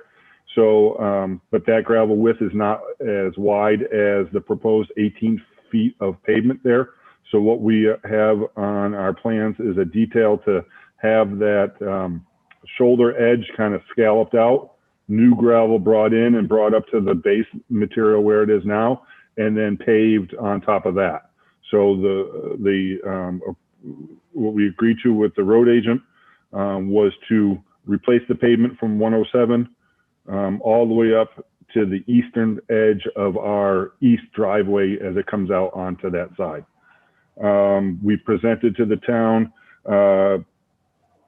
copies of the condo documents that go through, that were prepared by the town attorney, that are specifically related to the age restrictions and how that is handled through affidavits and review and compliance for the homeowners group and in the deeds. And I guess the last thing is we wanted, there was a kind of a straw vote by the board about the discussion with the private road areas that we had at the last meeting. And then I think where we're at now is that, we've kind of made some adjustments. We've received comments from the alteration of terrain from our submission, which is really the stormwater controls. We have those revisions due to their comments just about done. They're going to go back out to DES probably next week. And I guess what I'd like to do is be able to ask the board to have us kind of move this forward so that we can get a peer review process going on. I'm sure the town engineer wants to review our drainage and take a look at the plans. So we'd like to kind of move that technical side of it over here. While on site, we did meet with one of the neighbors, which is the first house right next to the west entrance. And Mr. Wood, he was out there when we were meeting with the highway department. And we discussed some ideas of looking at some low shrubs along the line between the property line and the proposed access way on there. He really didn't have any concerns for shrubs or anything like that, but he was just wanted to make sure. We told him that we would do some low scrub plantings on that side. Other discussions were, the fact is, okay, what units will have a basement, what units won't. If we look at these, the townhouse building that we have, those will all be on slab. Predominantly, I'm going to say, with the exception of maybe two units, most of these are going to be slabs on grade with a frost wall foundation, just based on the way the soils and the grading go here. And I'm trying to look through my notes here. There was a question about lighting. I can bring up a plan too as we move forward. All of the lighting, as I mentioned before, we're not proposing any kind of street lights or lights there. Lightings will be all on the buildings. And the way they're built is they're built into the soffits, and they're all downlit from inside. So there'll be a light on the back porch that's downlit in the ceiling of that covered porch. Same with the covered entry, and then at the garage doors as well. There's that little kind of soffit, and the lights will be there. So there's not everything's going to be downlit in there, kept low. Trying to make sure that this fits in as a neighborhood. So there's not going to be blaring lights and things like that. But I'm hoping to move this forward so that we can start the technical review process through the city, the town's engineering. Okay. Thank you. Questions from the board, comments from the board? Will we get plans for the road improvements? Yes, I have some details on my plans, and I can share them if the board wants me to right now. I've got notes on there, and then I've got a detail on sheet L2, which talks about what the roadway construction needs to be and what the improvements need to be for those sections. Sure. Why don't you go ahead and share your screen? Okay. I think you have the ability to do so, or if not, Susan could do it. Yeah, I do. Okay, so there we go. Good. So Wait a second, Mr. Oliva. It's not connected. There we go. Yeah. Okay, a little slow. So I don't know if everybody can, I'm going to just kind of draw some lines. Maybe that makes sense. So down here on the 107 side, all the way up to where this blue line ends right now, that is all paved. And for what we're going to do is we're going to mill all of that existing pavement, use it as base, and then put an overlay pavement layer on top of that for this area here. And then for the section that goes from the gravel section all the way over to the right-hand side here, this will be all new pavement. We're going to supplement the existing, there's an existing gravel base that was improved recently per the town road agent. It's not as wide as it needs to be, so we're going to supplement that onto this side. So what I've got a detail, I'm going to kind of go to the next sheet here down, and I'm going to zoom into it. We have an old Canterbury Road renovation detail. And I've got the two areas, the existing paved areas where I talked about we're going to mill it, the width it needs to be, and that all the work occurs in the existing right of way. And then we have the existing gravel area, which talks about the fact that we have to add width of the gravel on that side to bring it up to create the wearing course for the pavement on that. Okay. So there's still a section of the road that will be very narrow going over to Main Street? It will match the existing pavement. Yeah, existing road and existing width. Yep. No, I think Tim is referring to the section to the east or the right on your plan. Yeah, to the east. Yeah. So once that pavement, that 18 feet of pavement width terminates here, then it's going to transition back into the existing gravel way.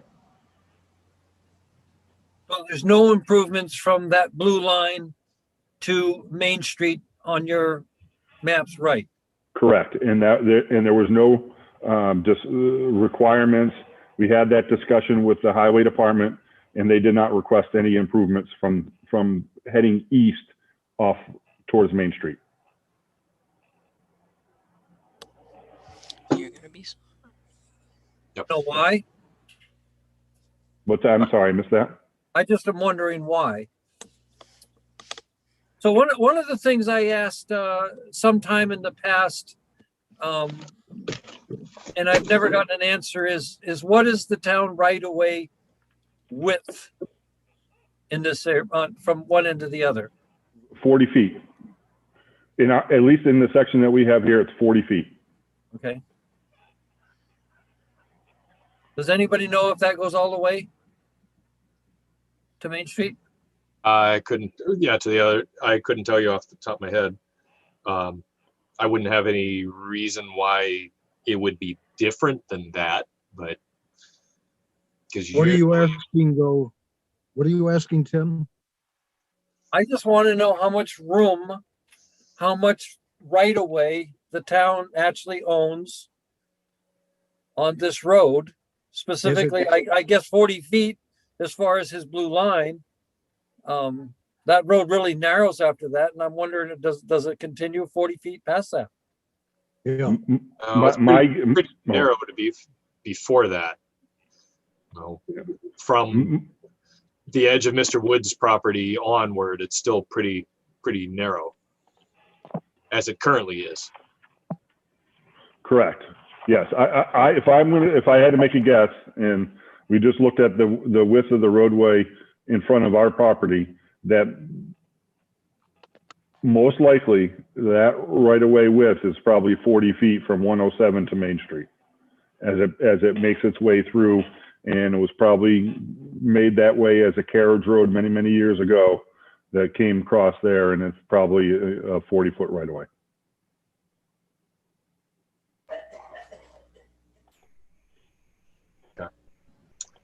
Okay. Other questions? Well, the observation I might make is just that it is narrow. The little bridge or culvert crossing there is narrow, but it's also very open. It's not. You're dropping out, Joe. Bob, I've got a question while we're waiting for him to come back. Sure, go ahead, Hal. Mr. Oliva, could you explain the basis for the 18-foot paving? Is that what the existing road is? It varies. It varies from the measurements I had from 17 to 18 to 19 feet, and it widens out as it gets to the 107 intersection. The 18-foot width is what was requested by the road agent. Okay. So there is room on the sides for, I don't know what you call the side of the road, but. Huh? The shoulders, yep. There you go. Thank you. I knew there was a word for it. Okay, so there's room for that too within the right of way. We're just not paving it, all the way to the edges of the right of way. That's correct. Yeah, and what we do when we build a road is that we extend that gravel out a little ways so it disperses the loads from the tires. So we won't do a kind of a straight cut. There will be some gravel that extend out onto that edge. Yeah, I understand that. So, but basically when it's done, I'm thinking about like if 2 delivery trucks come by, they'll be able to go off to the side without rolling over. Correct. I mean, just car traffic. So, I know like on our road, it's a private way. So just to reiterate, what is the proposed width, Mr. Lisman? 18 feet. The paved section will be 18 feet. 18, and the right of way understanding, because this seems to be a little bit. Right of way is 40 feet. At least up to the west entrance. Joe, you're in and out. So as far as audio goes. Okay, What is just to restate the right of way? What is that? Are you getting that? 40 feet. Okay, and that's a little uncertain, I guess. I mean, it's not uncertain along our property line. Okay, so the rest of it is a little in the air. Okay. The section to the west, or to the east of their property has not been surveyed. Is that an accurate statement? Okay. I mean, it is just a gravel dirt road, but it is, it's negotiable as it is. Yes. It's not, sidelines are good and so forth, aside from some shrubs or whatever, but, it is narrow as it goes out onto the main street. Correct. I think the intent of at least my intent in bringing this up, and maybe it might be shared by others. I don't know. They can answer that. Tim can do so, and Joe can do so if they want so. Is that we're adding housing to a lightly traveled road that has 2 entrances, like so much of road frontage or parts of Northwood, where a person who we have to travel on Route 4 to get out of town, even within town. And in this case, homeowners would be given the choice of coming out of their driveway, turning left the 107, or turning right and potentially to go west on Route 4. And they have the option of turning right out of their driveway onto Main Street and going east on Route 4. By not paving the east end of the road on this application, we are steering them, implying them, or let's say encouraging, thank you, that's the word I was looking for, to go out to School Street and to the main Route 4 that way, of which I'm fine with, offhand myself. Okay, while we're dealing with traffic and paving and roads, we had asked, or I had asked James to inquire about traffic counts on Cemetery Road, Pig Lanes, Canterbury Road. Something that Stratford Regional Planning Commission has the ability to do. So we have the equipment and the ability to set supplemental counts at the request of a municipality. Those supplemental counts are free to a dues-paying municipality. Northwood is a dues-paying municipality. There would be some limitations for what we would be able to do on the grounds that the rubber tube counters don't usually work very well on gravel, and or they get full of holes after anything heavy goes over them. Hold up. So we probably need to set radar counters. Radar counters usually need to go on something that you can strap it to, a telephone pole, a light pole.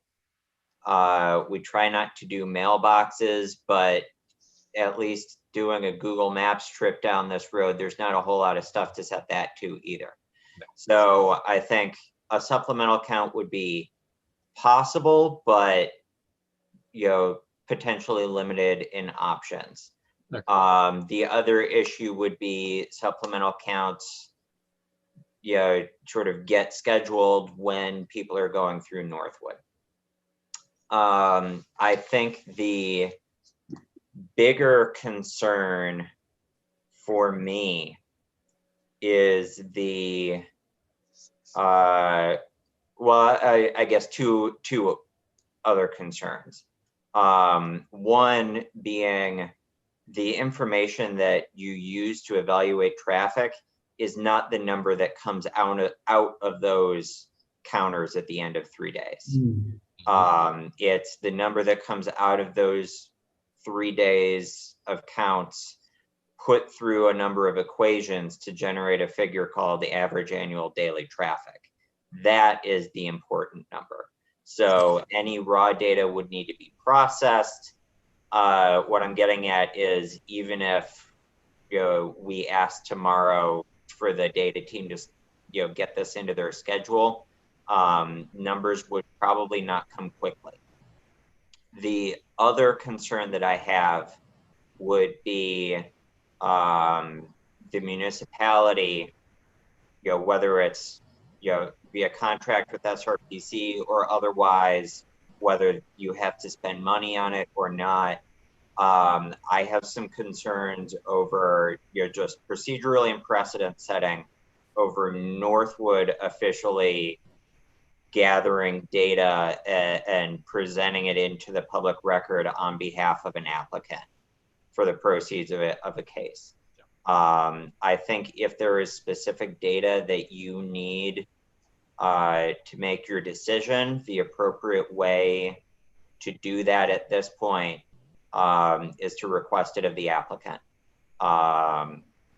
And that way, Mr. Oliva is sort of in control of his own schedule as far as when he's able to get somebody out there to set something to do the calculations. And he is then responsible for the quality of the data as well. I wouldn't want future applicants to expect that the town would provide data beyond what is in our public records already existing as part of proceedings, and certainly not if it could potentially lead to incurring cost on behalf of the town, if not now, in the future. So I don't think setting a supplemental count is the best way to get data for this. Could I just ask, Bob, what was the logic behind the count? Because I guess I was under the impression that the road is yeah, there's traffic on it, but that most of the traffic that we're going to see is going to be the result of the development. And so almost by definition, we already know what the traffic count is going to be. So if somebody could refresh my memory as to why we felt that was important, I'd appreciate it. I think it was a question as to, we did not know how much traffic was on there, aside from knowing that it was extremely low.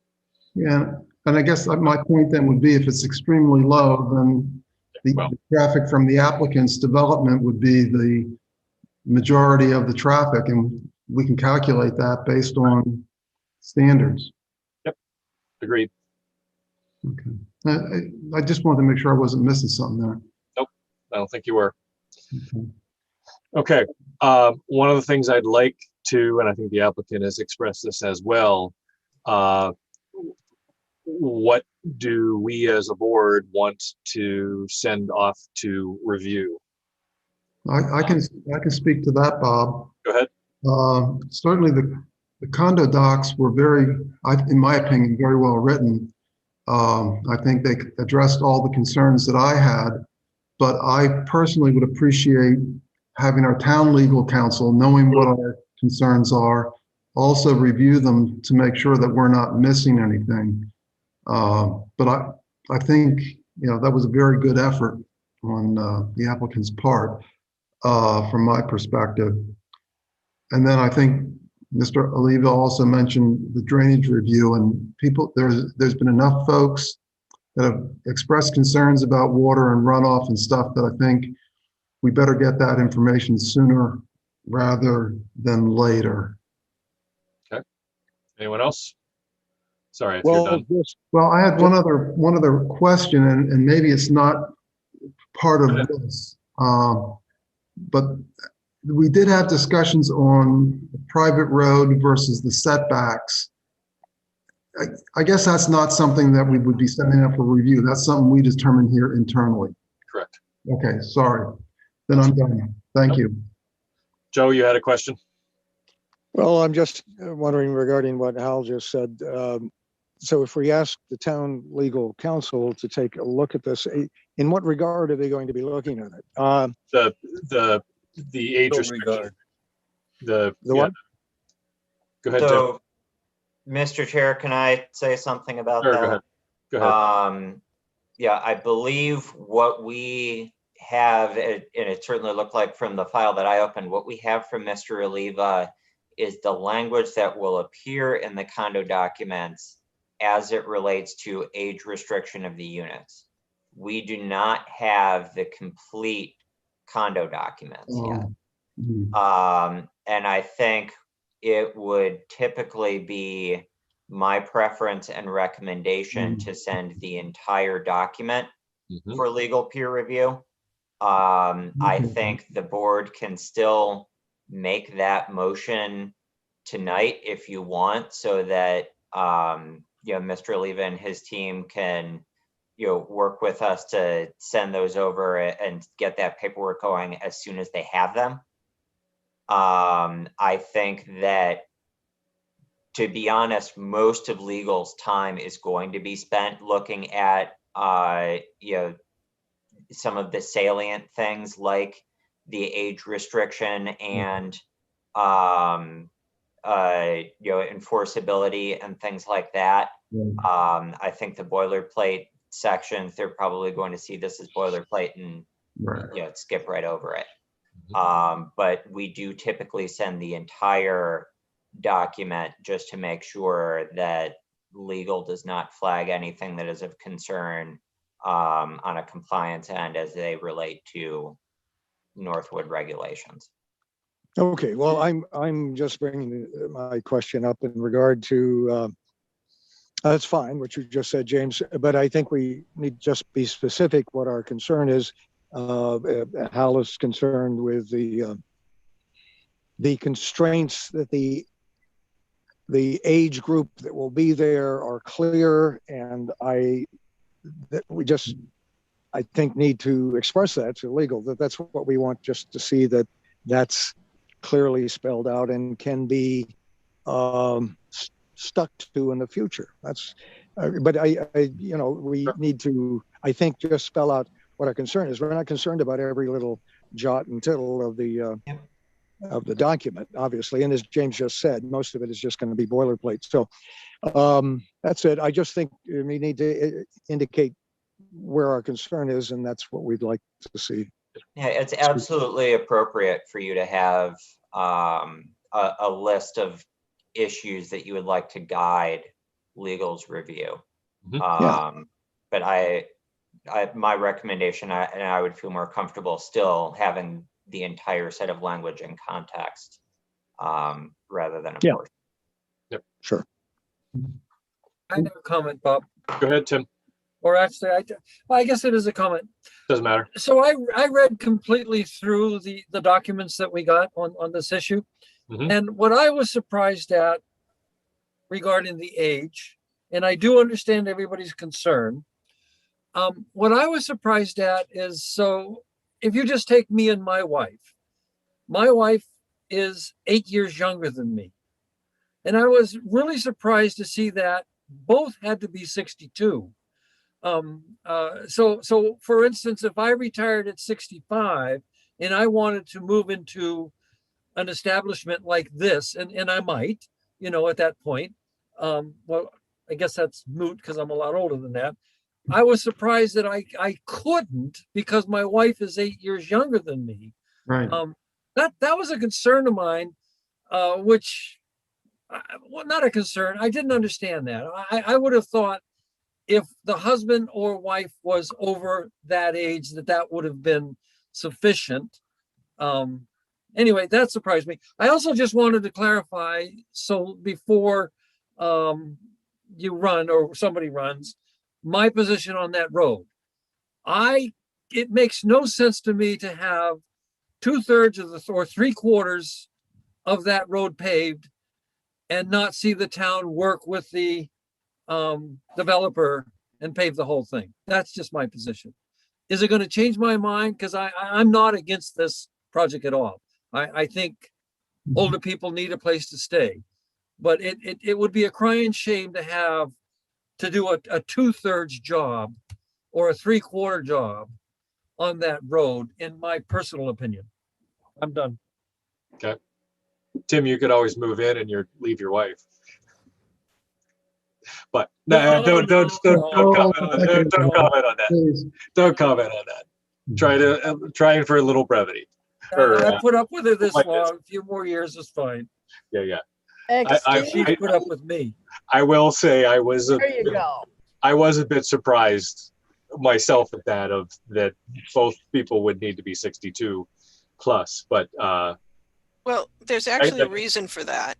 There's several people older gentlemen in their 70s who have sired children with their much younger wives. Yes. And if the idea is not to have children in the elderly development, then you need to have both of them past a certain age.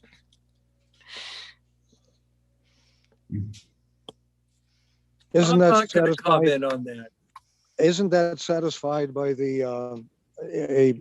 if I understand it, there's a restriction of children, or is that not the case? Yes, but accidents happen, Joe. No. We shouldn't be debating this. This is something. I think that that's Well, certainly something we could ask legal to clarify. But it is my understanding that where you have zoning restrictions on the age of residents, that the language would have to essentially be structured that way to meet that zoning requirement. Otherwise, it would be difficult to set a separate barrier if only one resident needed to achieve that age for who that additional person could be and how old they could be. So we can ask, but I think that the language is probably at or at least close to what it would need to be regulation wise. So James, I was expecting when I got the paperwork a 55 or older. So for instance, then when I would be 63, My wife would be 51. So all I'm saying is I was a little surprised where both have to be 62. It's the ordinance. Mr. Nallad, go ahead. Yeah, so I would just say that, I'm a member of this community, and every community around us is a 55 and older. So we're a unique community to require 62. But we're writing documents that meet the town ordinance. Right. We're trying to do a nice development in the community to bring in tax dollars that meets the town requirements. So we're not cutting corners. We're not trying to, sneak something in. And those documents are written strictly in conformance with the town ordinance, with what's required. Sure. So we're trying to do that, but at the same time, there's a lot of expense in writing these documents. They're not boilerplate. They are tailored specifically to this community, which is unique because it is 62, everyone else is 55. And so it's important to get further enough along to know what this community is going to own, what their responsibility is to produce the full documents for the attorney's review, the town attorney review. So I appreciate that needs to be part of the approval, but I think we're a little premature asking for these full documents. We're not cutting these short. These are going to be above and beyond, as you see from this custom written for the portion on age restriction. This wasn't boilerplate. So, but we need to be seeing some approvals. We need to be seeing some feedback from your other reviews that we're tying into this, because all of this is custom written uniquely for our development in Northwood. A question for the applicant. Are you comfortable if we request the review, but leave it up to you as to the timing? I was just going to do that. Oh, I'm sorry. That's okay.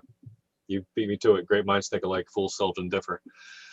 As it is a condition of approval that your town attorney will review and accept our documents?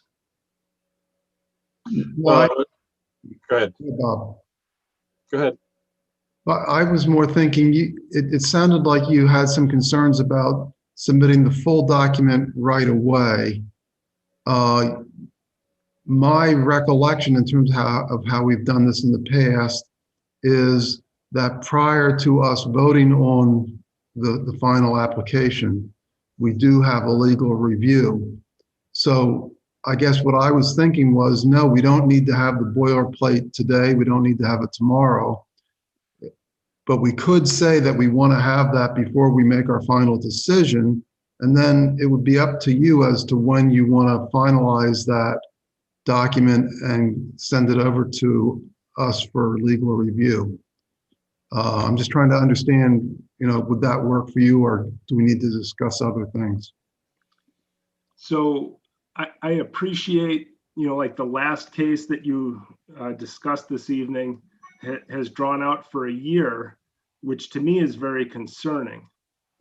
If we know this evening all of the points that need to be addressed and we are moving forward, then tomorrow I will tell the attorney to put the documents together and we will move forward and we will have those for your review. If this is going to go out month after month, then I have a problem with that. Yeah, but once I know that we're moving forward, we're prepared to have those put together for you. Well, Go ahead, I'm just going to speak. It seems to me like we're pretty far along on this one, and really on my list, I'll be honest with you, the only thing that I have on my list is a discussion related to the private road and the setbacks. That's where I'm at. Okay. Now, I'm not speaking for the whole board. Okay. Other questions from the board? Okay, at this time, we have other members of the public who are I will open public comment on case 21-4, Chestnut and Cape. I believe we have, might have an abutter.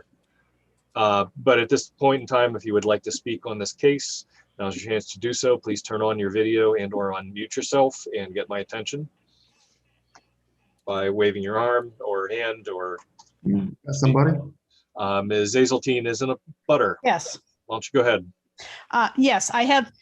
It's a rather a selfish comment, I guess, or question, because unlike all of you, I am directly affected by this in terms of the road. That I guess my question to them would be, we just spent a lot of money redoing our driveway last year, and how much of that is going to be taken, and what are they going to do to, how much of the end of our driveway is going to be taken by this. So I guess that's my question of what are they doing? What are they going to be doing to people's driveways as they come down through and widening that road? Okay, Mr. Oliva, go ahead.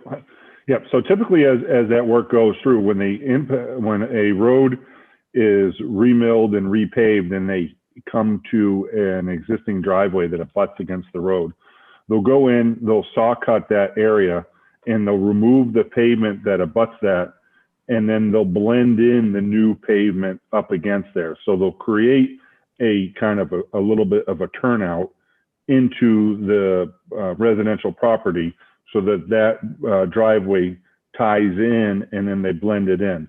If it abuts a gravel driveway, the extension comes down and tapers so that when a person drives out, they don't create and crumble the edge of the pavement. When it abuts a driveway that's already paved, they saw cut that, and they make sure that those two pavement lines match, so that they're not going to go in and remove sections of your driveway that you've had there. They'll go in there and butt up against the existing pavement that's there, especially if it's new in that section. If it's a gravel section, they do a different type of taper, so that when you drive up onto it, you're not driving up over onto a hump. You have a more of an edge. So when it comes to your new driveway, you're not going to see any difference other than the improved new pavement on the street side coming down Canterbury. Is there, I'm not sure, I haven't measured the road to know how wide the actual existing road is. Your map shows that it is 18 feet. So Does that mean that you will not be making it any wider? It will be tapered out a little bit wider as it meets the intersection with 107. But when it comes through, then it was going to blend into the 18 feet. It varies a little bit, and it's wavy, as you can kind of see as you look down. But the new road will be more of a consistent straight line. Okay, thank you. Okay. Anyone else who would like to speak on this application? Ms. Keller, go ahead. I'm trying to get my video. It's Ralph Blackie.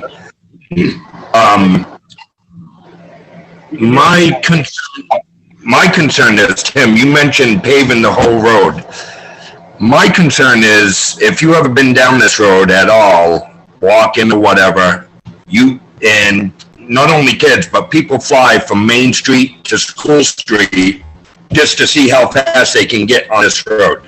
You pave that road with this elderly housing, which, you got to do what you got to do to make money. If you want an elderly housing, that's fine. You pave this whole road, they're going to be walking too.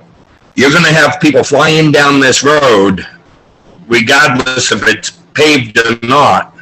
Just, and then you got the culvert down there at the brook on the easterly side.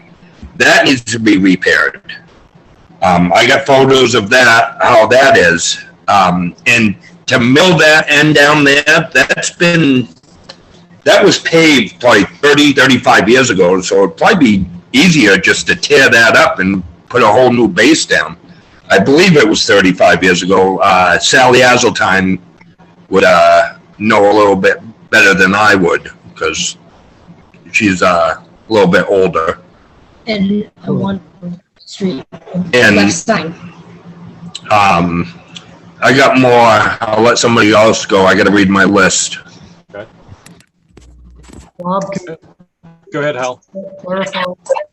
The applicant is not proposing to pave all the way through. Is that correct, Mr. Oliva? That's correct. We're only proposing to pave the section that was indicated by the highway department, which goes from our east entrance back to Route 107. So it would be, new pavement would be the gravel area, but between along our property line, and then it would blend into the existing pavement that's in front of the three houses that are there on the roadway. Okay. Thank you. Hal, that was, I'm sorry, Hal, that was Tim that mentioned, suggestion that the whole road get paved. Oh, okay. Okay, thank you. I understand now where that was coming from. Okay. We have a couple. Mr. Johnson, go ahead. Yeah, I actually am in favor of what Tim says, and for the reason of, if you don't improve the whole road, many people have said today that you will drive everybody to School Street because nobody's going to want to go the other way. If you drive 70 to 80 cars a day to School Street, they're all entering 107 on a blind hill. It's a really dangerous intersection. There's a lot of accidents there. I think that has been lost in this whole conversation, whereas if you improve the whole road, half of them are going to go the other way.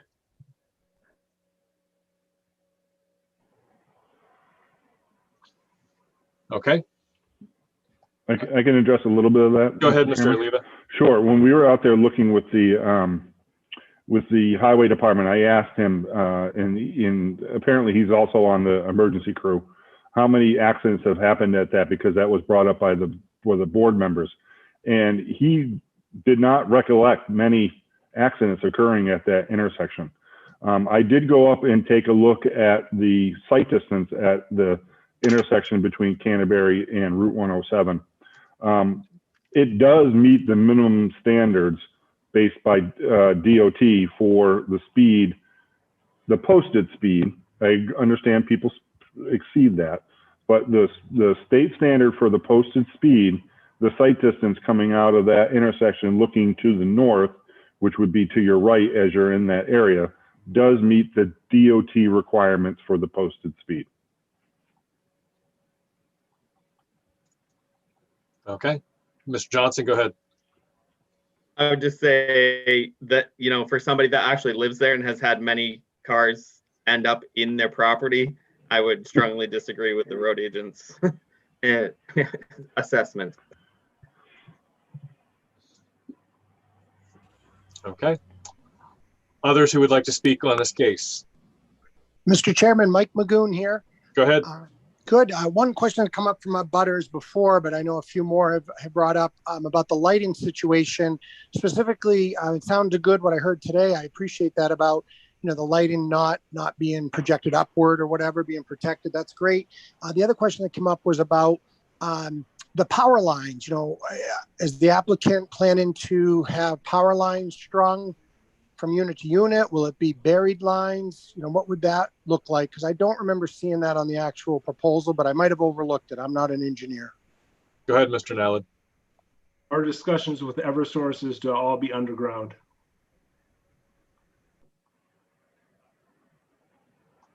Thank you. Okay. Others? Hello? Ms. Canfield, go ahead. Well, I want to say, to back up Mr. Johnson, that intersection is dangerous to the point where last weekend I was putting up the flags for the Memorial Day parade, on the cemetery.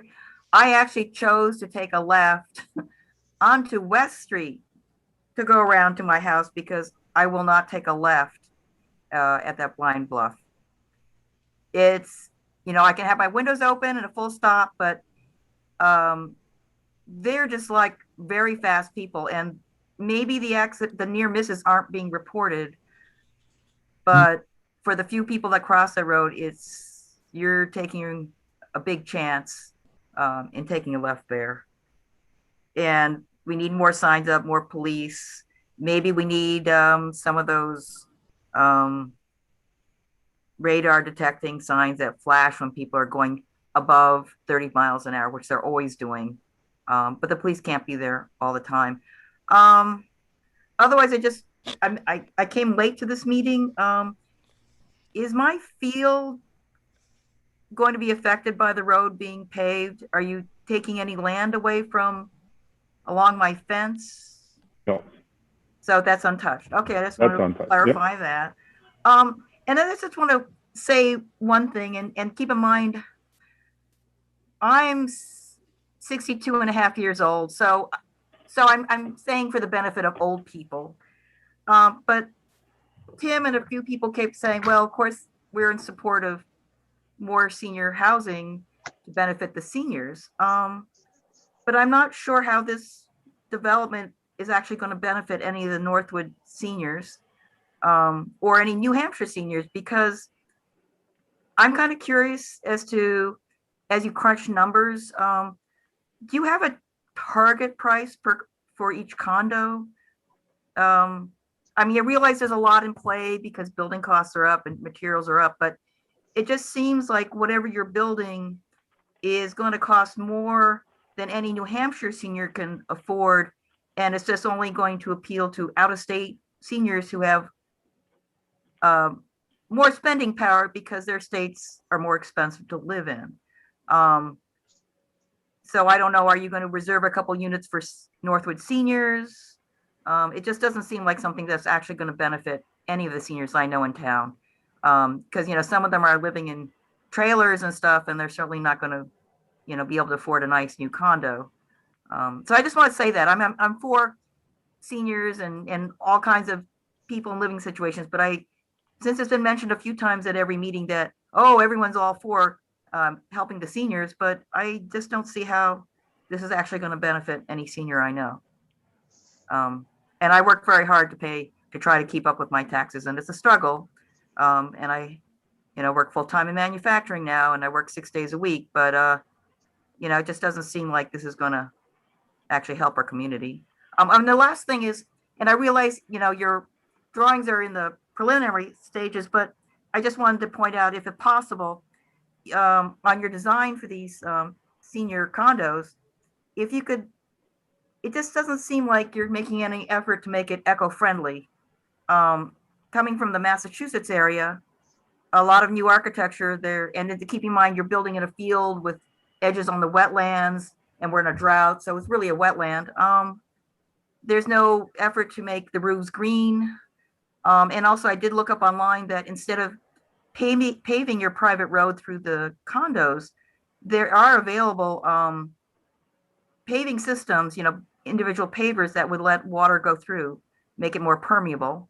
But I would like you to at least consider that as you work on your designs and going forward, is try to make it greener, maybe lower profile to blend in with the country landscape. It just, the proposed drawings seem to make your condos look very cookie cutter and soulless and kind of a blight on the landscape, but maybe it could be a little bit kinder to our country ambiance. So thank you. Okay, thank you. Anyone else? Mr. Blackie? No, Kim. Sorry. That's okay. Made a guess. Well, I think I'm good. Well, I feel kind of selfish about this, but if the history of this field has to go, and I'm going to try to keep the dirt road as much as I can, and we live up going towards Main Street, and I have a 7-year-old daughter that rides her bike to the brook, where we own the middle of the brook, to the rock wall, to the end of our property.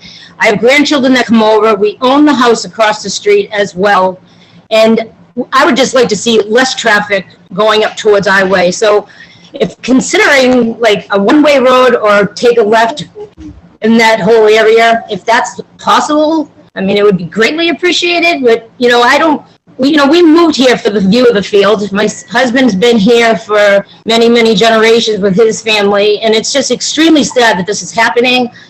But I understand we don't own it, we didn't buy it, so. Again, I really love to keep the history of the dirt road. We have a lot more walkers than we do have cars, you know, and it's just sad to see that all gone. That's it.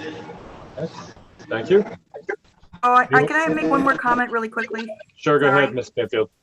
All right, so we've been in a drought for the last year and a half, and I know last year, reading Facebook, that a lot of people lost water pressure. We're having issues. Actually, today in another part of town, people are complaining about rust.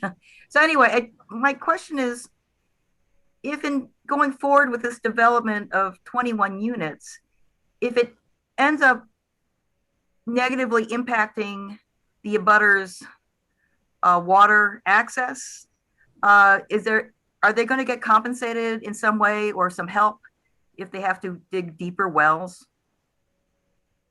Because 21 units is, and you've got 2 bedrooms, so you're going to have 42 people in there showering and pulling water, and you've got the community room thing for visiting family members. They're going to use a bit of water. And I don't think it's fair for the people living next to this monstrosity to have to be forced to dig deeper wells to offset the impact. So I think there should be maybe a fund set aside or something, but the condo development is definitely going to affect the water levels. I just don't see how it can't. And we do know that Northwood Brewery just dug a even deeper well. So it's putting a lot of pressure on the local ecosystem. So I just want to point out that concern. Okay, Ms. Hazeltine, go ahead. Yes, I don't want to beat a dead horse, but I just have to comment and support Mr. Johnson's comments about that road, the intersection. As one of the people who goes out this road many times a day and walks across it many times a day, you cannot rely on sight of people coming up over that hill. I have to stop and listen very carefully.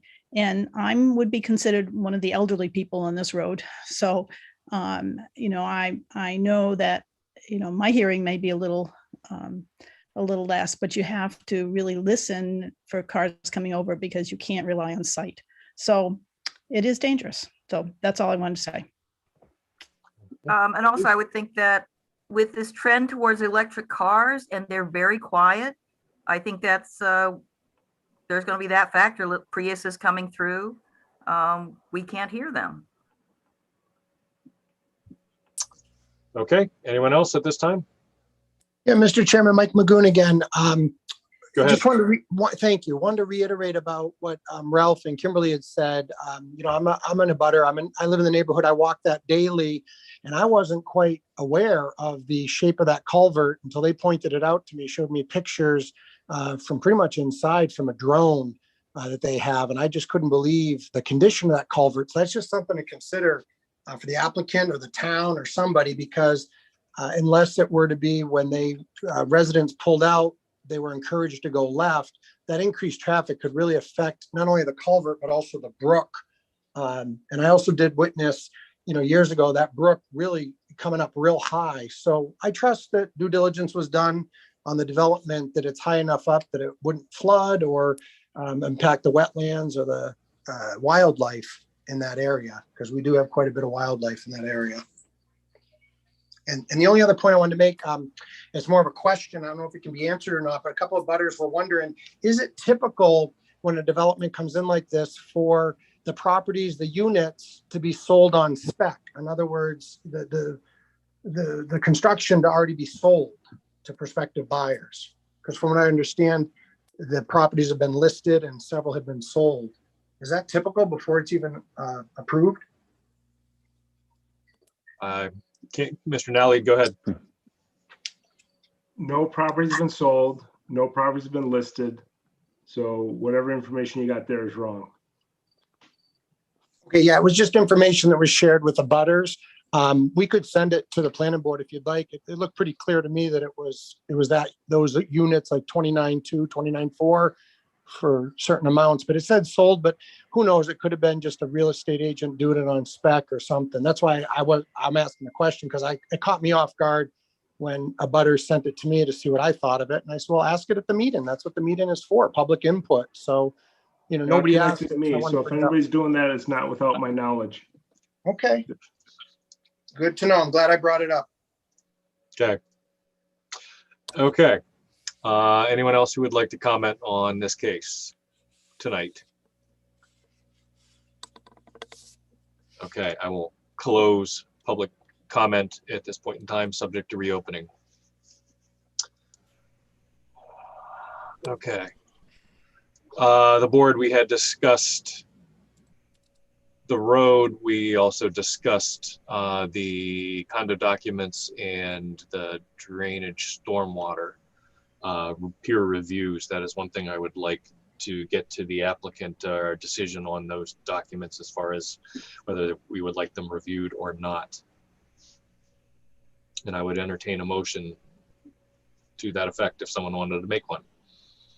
Well, since I brought it up earlier, I'll make a motion to ask for peer review of the full condo docs whenever the applicant feels it's appropriate to submit them, and likewise to review the drainage by a town engineer. Okay, we have a second. Second. Okay, motion by Mr. Kreider, second by Miss Betty Smith. I'm also assuming how, excuse me, Hal, that to clarify your statement about time frame, that the applicant would need to submit these before a decision is made, not as a conditional. Yeah, because if the lawyer has issues or concerns, it'd be kind of hard to resolve it. Correct. Just approved. Want to double check. Mm. So that's Well, let me just double check, Bob. Are you aware of anywhere we've done a legal review otherwise? We have done legal reviews. I believe we have accepted legal reviews as conditions of approval, but we have always had the document being reviewed prior to issuing a conditional approval. So I would recommend, yeah, if the board wants to be accommodating and accept comments back from legal, I still think I would feel more comfortable if the legal review is back before you conditionally approved. But I would say at the very least, you should not grant conditional approval to something without the full condo documents being in the public record and you having had a chance to look through them. Yep, I would agree completely with that. So, but I think, go ahead, Mr. Oliva. Yeah, what I guess what I was going to say is, yeah, we'll submit the condo documents for review before we go through the approval process, the final vote, and that makes the most sense. Yep. Because they do need to be part of that public record in the review on that process. Sure. And my opinion of that motion is that gives you enough flexibility to be able to say, yes, we're concerned, the board has expressed its concern over the age aspect that's in the public document, public record. When, if you conveyed that to section to your attorney to say, this is where we're concerned of, for an early review, peer review, that's fine, gives you back some feedback, gives us some feedback as well, plus the chance for you to make any modifications if you feel that's appropriate. Yep. But then again, if there are things that, as I think that James and others have referred to it as boilerplate, even if Mr. Nally doesn't agree with that, which I can understand, every legal document is customized for customer up to the point, even if there are multiple ones, or a lot of similarities to other documents. Let me say it that way. Yeah. That can be done at a speedier time, as long as we get every word looked at some point in time by someone else. I think the board will be happy with that. That's the intent, regardless of the time frame. Okay, so we have a motion, we have a second. Do we have further discussion? Okay, the motion is to send legal review, or to obtain legal peer review of the condo documents and peer review of the stormwater drainage plan. Susan can do a roll call vote, please. Bob, can we clarify both are going to be done at the applicant's expense? Yes. Linda normally chimes in. Yes, thank you. Okay, ready? Okay. Go ahead. Hal, Yes. Tim, Yes. Betty, Yes. Joe, Yes. Lee, Yes. and Bob. Yes. Okay.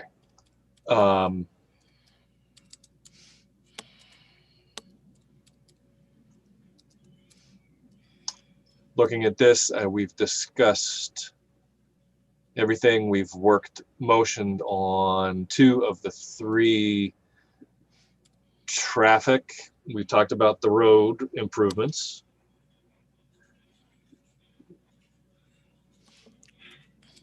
Bob, Go ahead. I thought there was still a need for a discussion on private road versus setbacks. I believe there is. Is that something you want to do tonight? Well, I think the applicant has expressed a clear desire to move things forward. I think that's one outstanding issue. If we can wrap that up, that might. So, Mr. Chair, can I contextualize where I think that issue stands? Sure.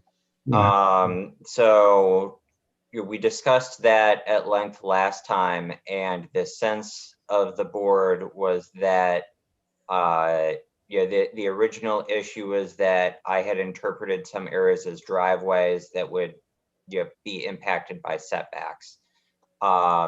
If those areas were interpreted as private roads, they would not need to abide by setbacks, and the location depicted by Mr. Oliva would be acceptable under zoning. And I thought the sense of the board last time was that the board was amenable to them being private roads, provided they were private roads in all aspects. So the plans that you have already received in advance of this meeting essentially did exactly that. They kept the roads in the locations where they were depicted. The primary concern that I issued was exclusion of proposed road area from the residential density calculation. Right. That calculation has been produced by the applicant on the plan set. The resulting number, I think, dropped from 24 and a bit to 21 and a bit, but that does not change the 21 proposed units that have been in the proposal from the beginning. Okay, that's where I recollect we were at. We didn't know his. Right. So in my interpretation of the plans that have been resubmitted, the proposed private roads, satisfy the code issues that I've checked, and can operate as private roads without, further complications to the application. So if, unless the board has, any other particular concerns, I think the level of discussion and understanding is sufficient, because if you eventually grant approval of this application, it would include, we are approving this with the understanding that it meets all aspects of code. So with that finding of fact out there, I don't think we need a further motion on that issue unless there are further questions you have. If we've cleared it up by calculation and stuff, then I'm satisfied. Okay. Anything else from the board tonight? Questions, comments, town staff? Mr. Leva, do you have enough motion, and Mr. Nally, do you have enough to start moving forward? Yep, we sure do. Okay. Okay. What I would entertain at this point in time is a continuance to, I'm gonna pull up my calendar here.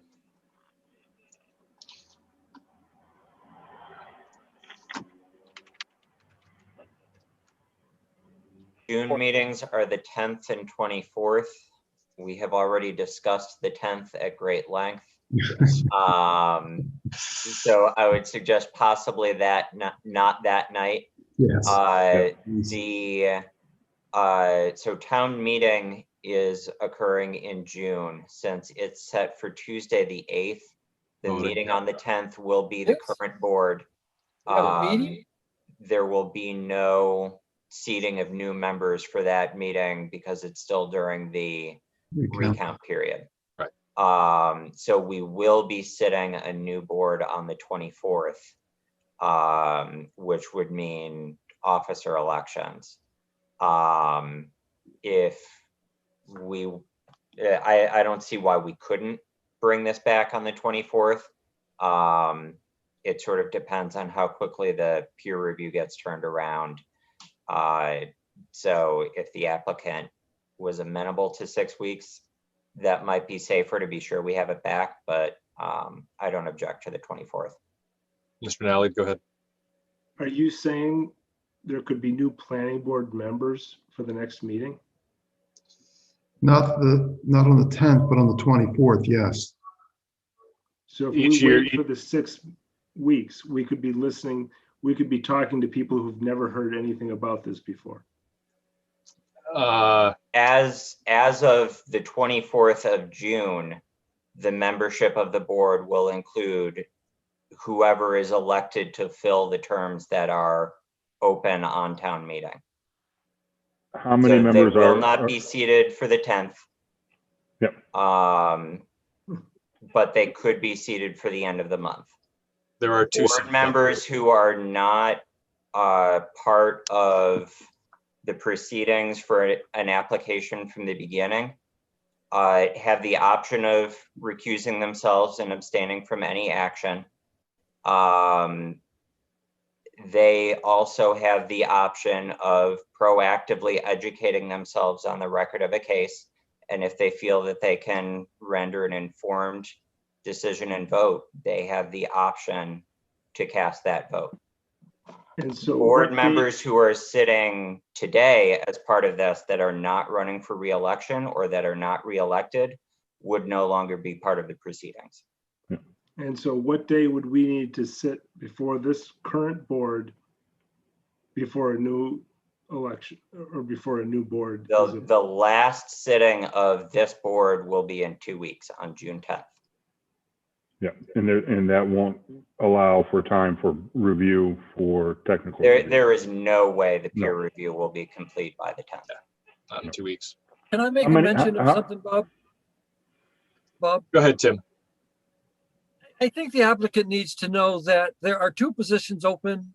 Betty Smith is running for one, so she's therefore obviously going to get elected because no one's running for the other one at the moment. So there's really not going to be a change on the board, honestly, except unless one is a write-in. So that would be the only change. Well, so the big difference is that we wouldn't have Bob Strobel, but we're still going to have Betty Smith and possibly, if there's a write-in, somebody else, I guess. So there's not going to be a big change to it. Tim, I thought we were writing in Bob. Let's do it. Yeah. Before I do need to know before we move on, Bob, how many years? 12. Good for you. And excellent job. Thank you. Just to be aware for reasons I have been I have agreed that if I was nominated for an alternate, I would most likely accept for a couple cases. But I can say that on the 24th, you would have a new chair. Okay. No. Anyway, okay, that being said, I would,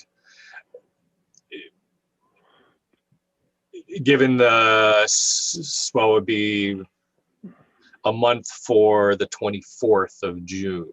Is that enough time for, well, that's enough time, that should be enough time for stormwater drainage peer review if that's ready to go, which I believe it is. We've given you the flexibility for the legal review for your condo documents in whatever time frame you want on that. Yeah, attorneys like to work and work and work and charge and charge and charge and give you a sentence at a time. So, Well, if we put a deadline on them, it might help you. yeah. Overtime fees. Yeah, well, my thought in specific was, and not in no way am I trying to tell you how to do this, was like send off the one stuff you sent to us, and the attorney could say, yes, as of the version I got then is fine. If you make any changes, I can't say that. But anyway, yes, I understand how legal reviews work. Okay, anyway, I believe we have a motion. Did we get a motion in a second? I'm sorry, I'm getting fuzzy. I don't believe so. I think we were just I think we looking just at talked dates. about it. I think I requested a motion. The 24th. Yes. Okay. 24th. Do we have a second? Second. Yeah, motion by Mr. Kreider, second by Ms. Betty Smith. Discussion on the motion to continue to the 24th of June. Hearing none. Susan can do a roll call vote, please. Lee, Yes. Joe, Yes. Betty, Yes. Tim, Yes. Al, Yes. and Bob. Yes. Okay, we'll see you in not quite a month. Thank you. Thank you. Have a good night. Thank you. Okay. Let me pull up next case. Wrong screen. Is 21-7 Chris Meyer Cerebral Development. We are at a point we had delayed or discussed this for completeness, and I believe we held off on our decision to tonight to consider discussing more completeness. That is correct. So I reissued a staff report for this one earlier in the week as well. I believe that went out Monday or Tuesday. I do want to note for the record that we've received an email from Mr. Meyer. It came to Linda and myself at 5:23. The entirety is the title, which is I will need to continue tonight's meeting until next month to further my project. Thanks, Christopher Meyer. However, the gist of my staff report was that I continue to have serious concerns with finding this application complete. Most saliently, that the applicant in the redesigned plans that I believe were delivered the day of or the day before the last meeting has added a parcel to the application. The plans that were originally submitted only incorporated lot 11. The plans as revised show a shared driveway and circulation area on lot 12. And that lot was not part of the agenda heading that went out on the notice. And I haven't double checked the abutters list to confirm, but I would suspect that all of the abutters to lot 12 were not included in the original notice. If it was originally only contemplating lot 11. So with that concern being out there, it would be my preference to find this application incomplete and renotice when Mr. Meyer is ready to, you know, deal with whatever issues he's working on and resubmit. Okay.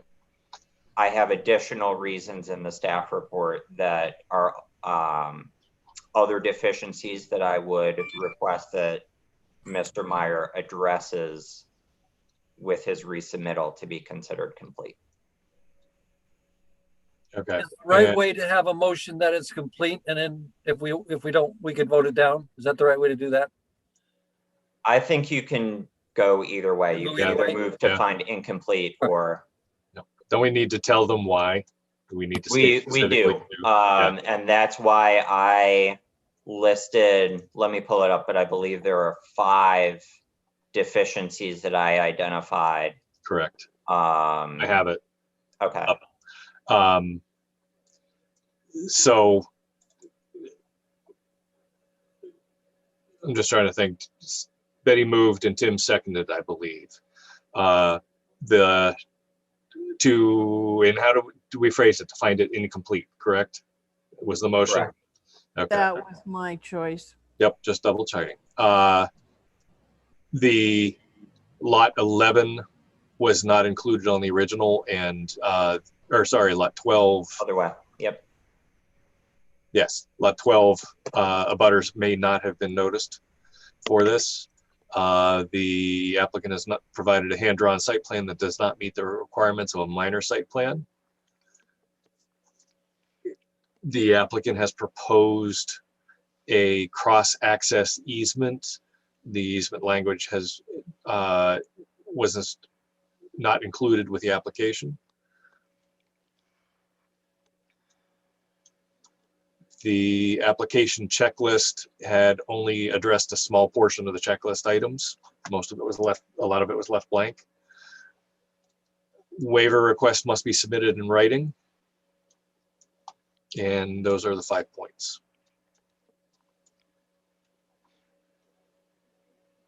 Is that enough of a summary?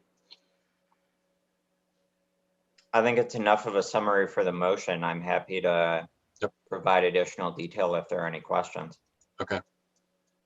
Questions from the board on the motion? Discussion? What exactly is the motion other than the 5 things? I got that. The motion was to find the application incomplete, not complete. But for the record, we need to tell the applicant why we're finding, if the motion passes, why we found it incomplete. And that's what. Yes, for incomplete. Yep. Okay, just further discussion? Hearing none, Susan could do a roll call vote, please. So if you're voting yes to this, you are agreeing that the application is incomplete. If you are voting no, you are finding that we are not rejecting the application. If you vote no, the motion fails, Correct. and the appropriate next motion would be to find the application complete. So a failure of this motion does not mean it's complete. It just means that we're talking about it longer. Right. Thank you. Let's try to get there. Susan could do a roll call vote, please. I'm sorry, a little clarification, just. Yep. So we got 2 stages to this. So if you vote yes on this motion tonight, you are finding the application incomplete, and we won't hear it. It'll have to be renoticed. If you The vote motion is that it is incomplete. Yeah. correct. Okay. If you vote no to the motion, We'll you cross are that not- bridge when we come to it. yeah, we'll handle it then. Okay. Okay, go ahead, Susan. Okay. Joe, Yes, it's incomplete. Lee, Yes. Betty, Yes. Tim. Tim? Yes. Okay. Hal Yes. and Bob. Yes. Okay. So we don't have to do anything more on this tonight, aside from a staff note. Okay. Next up then, is 2110 Co-Brown Northwood Academy.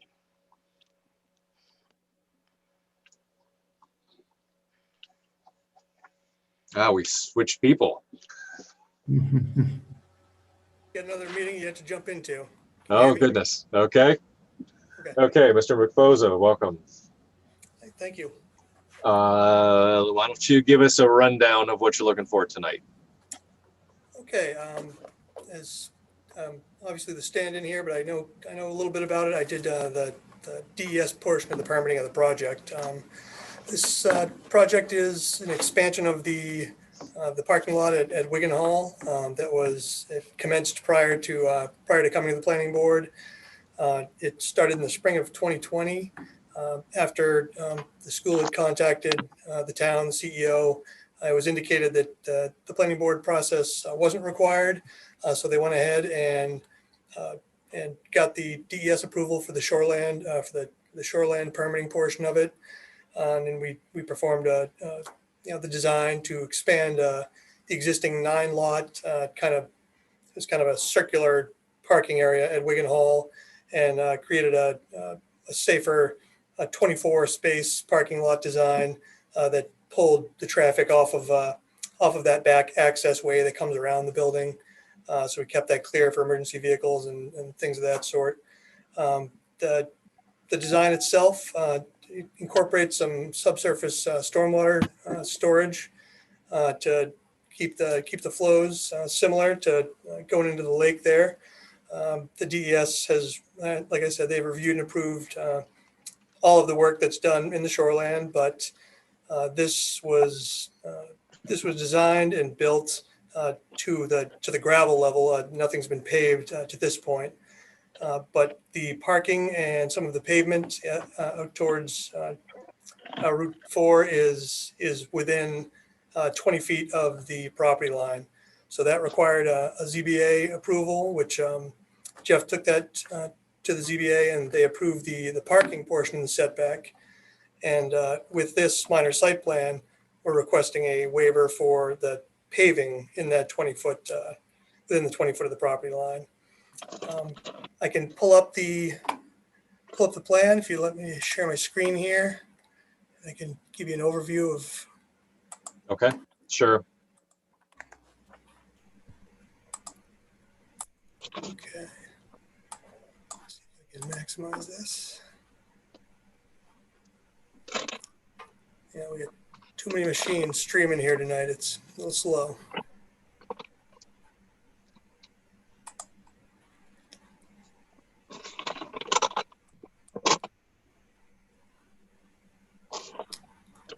There's more to this one, I promise. I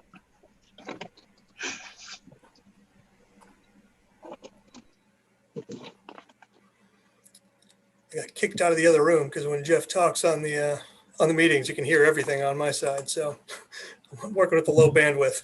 That's okay. Okay, so here's the parking lot as it's kind of cut in and gravelled in now. This is the proposed design that we put together. You can see in the background here where that old tree line was and where the old parking area was through here.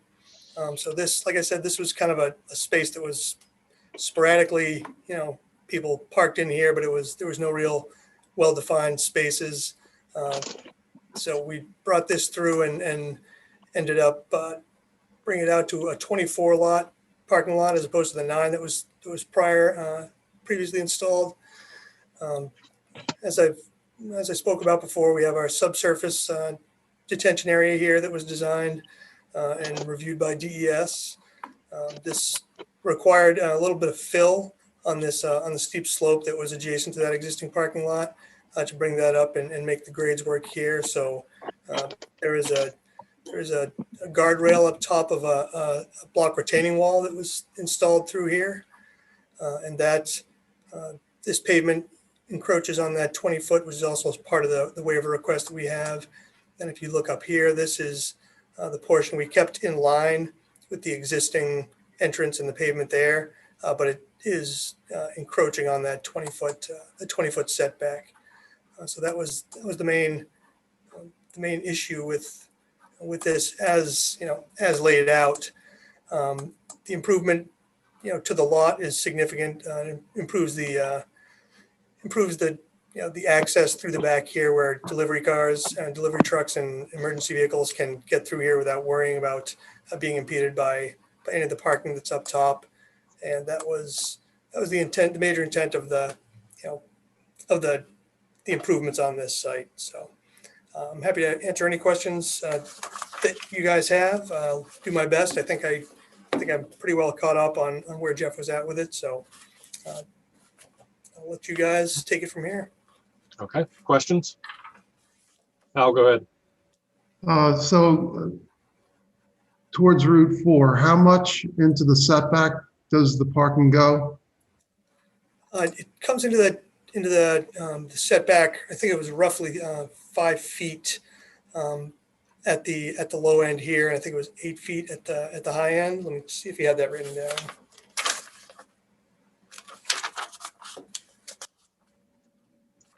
He doesn't have it explicitly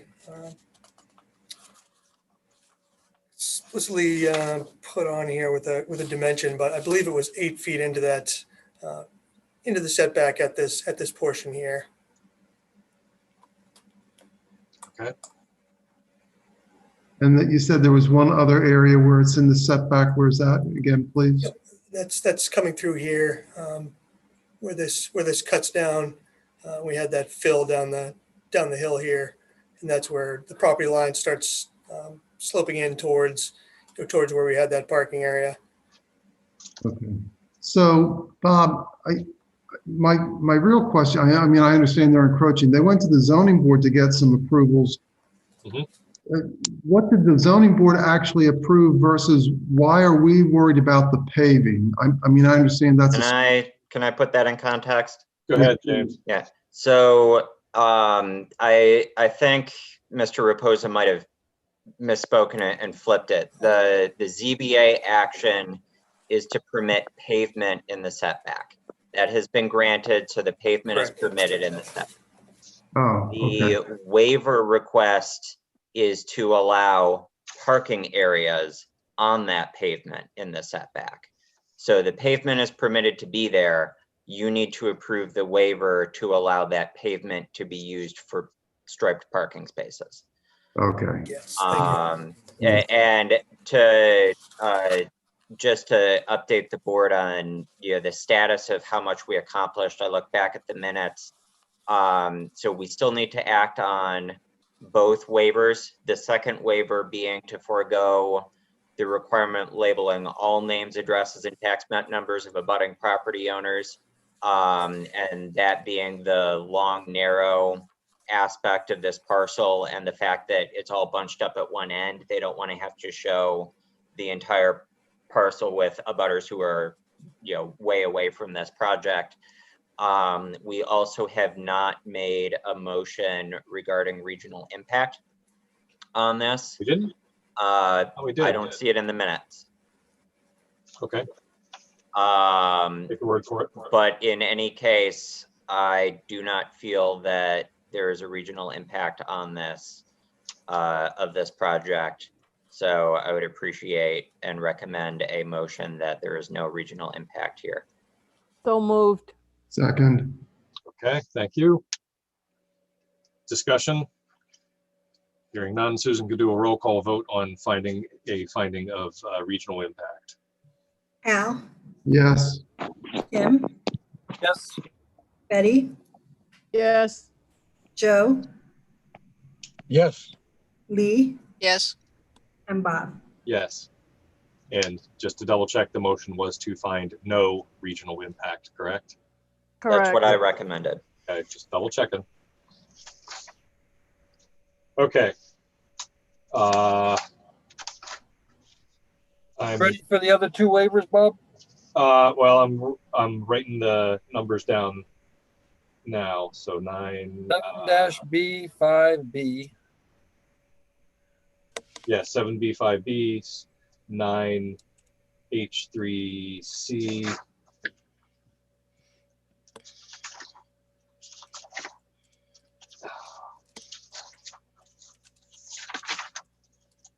I don't even know how you read that second one. one.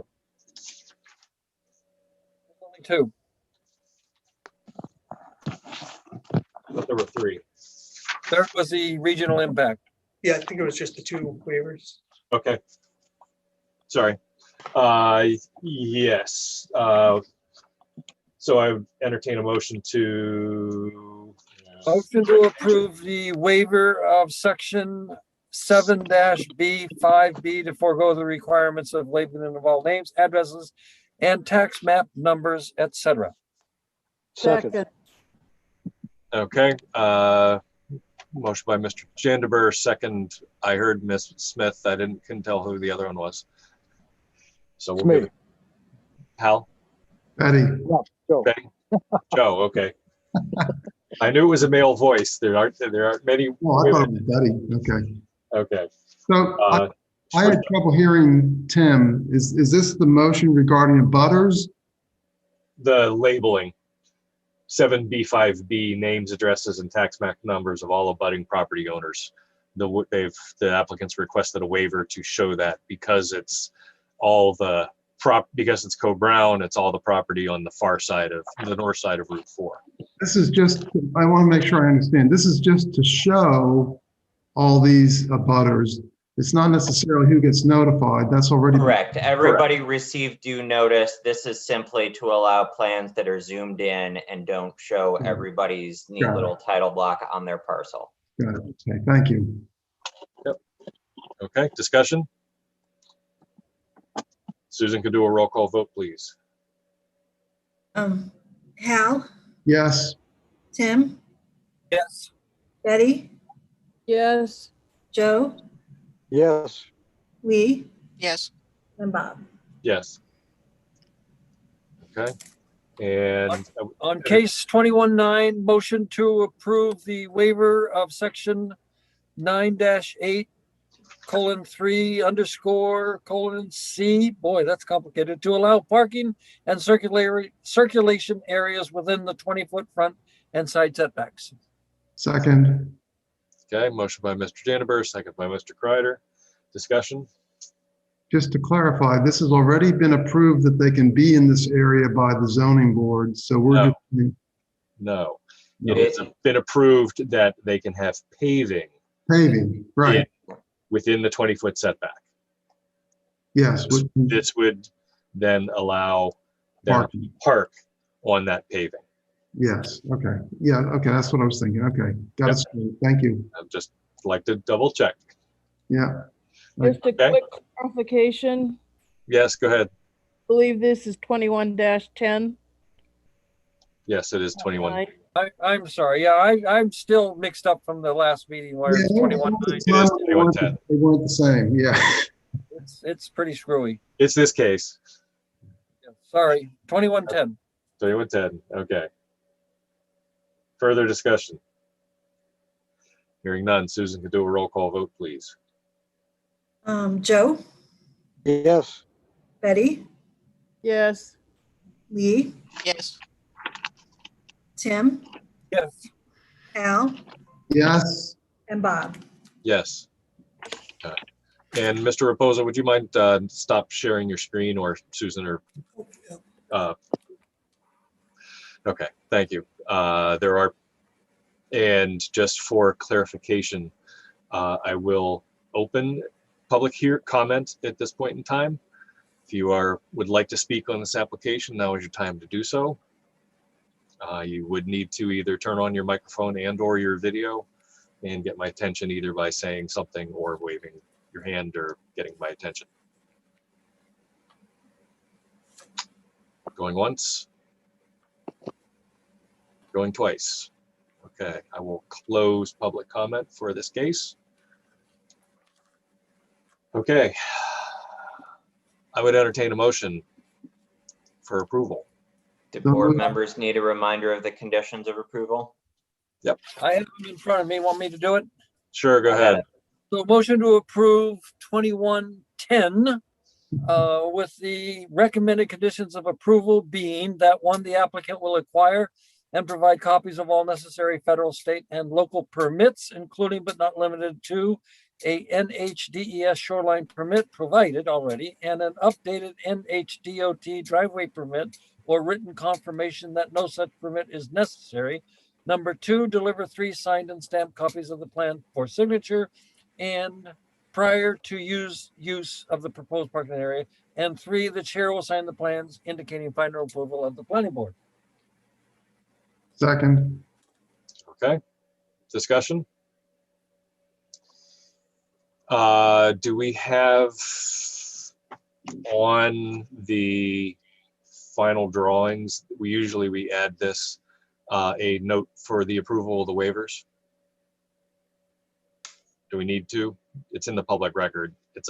Yeah, I think typically we would explicitly have asked for that as a condition of approving the waivers, but Mr. Raposa, please add a note regarding the approved waivers and the date that they were approved.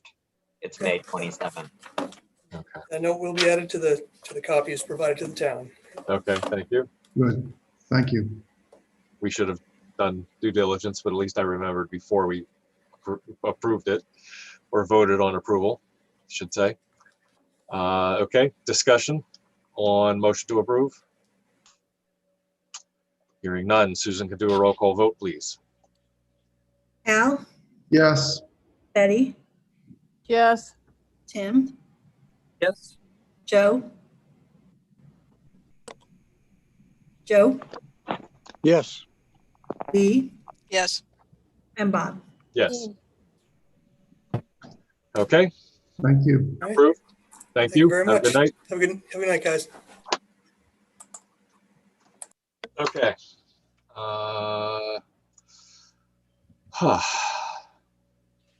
Internal business.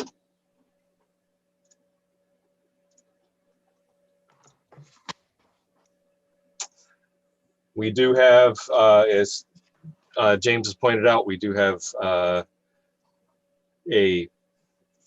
town elections on what, June 8th? Good night. June 8th, we would be sitting as this board as our last meeting on June 10th, which is Aroma Joe's, as currently is on the schedule. At that point in time, afterward, it would be whoever wins the 2 seats for whoever wins the election. Provided we have people who actually do and accept. Okay, Susan, do we have any other signature pending files? Anything needed? I think I know I've signed off on a couple, but we have a couple. Right, and you may have signed off on that. I think I took them off of the agenda. Okay. But Give them on here. yeah, oh, yeah, there may have been a cross. Okay, that's fine. I just, But there by the were, next one, it'll be there are off. 6 and I usually don't like to see that many backed up. I know what's signed and what's not. Okay, perfect. That's fine. That's the important stuff, and that you're not waiting on me. That's what the main thing. So, No. okay, sounds good. Anything else anybody else has? Motion to adjourn. Okay, do we have a second? Second. We have a third and a fourth and a fifth, and then we'll be voted. Okay, thank you. Have a good night. We're adjourned at 9:53. Good night, all. Thank you. Good night. Right.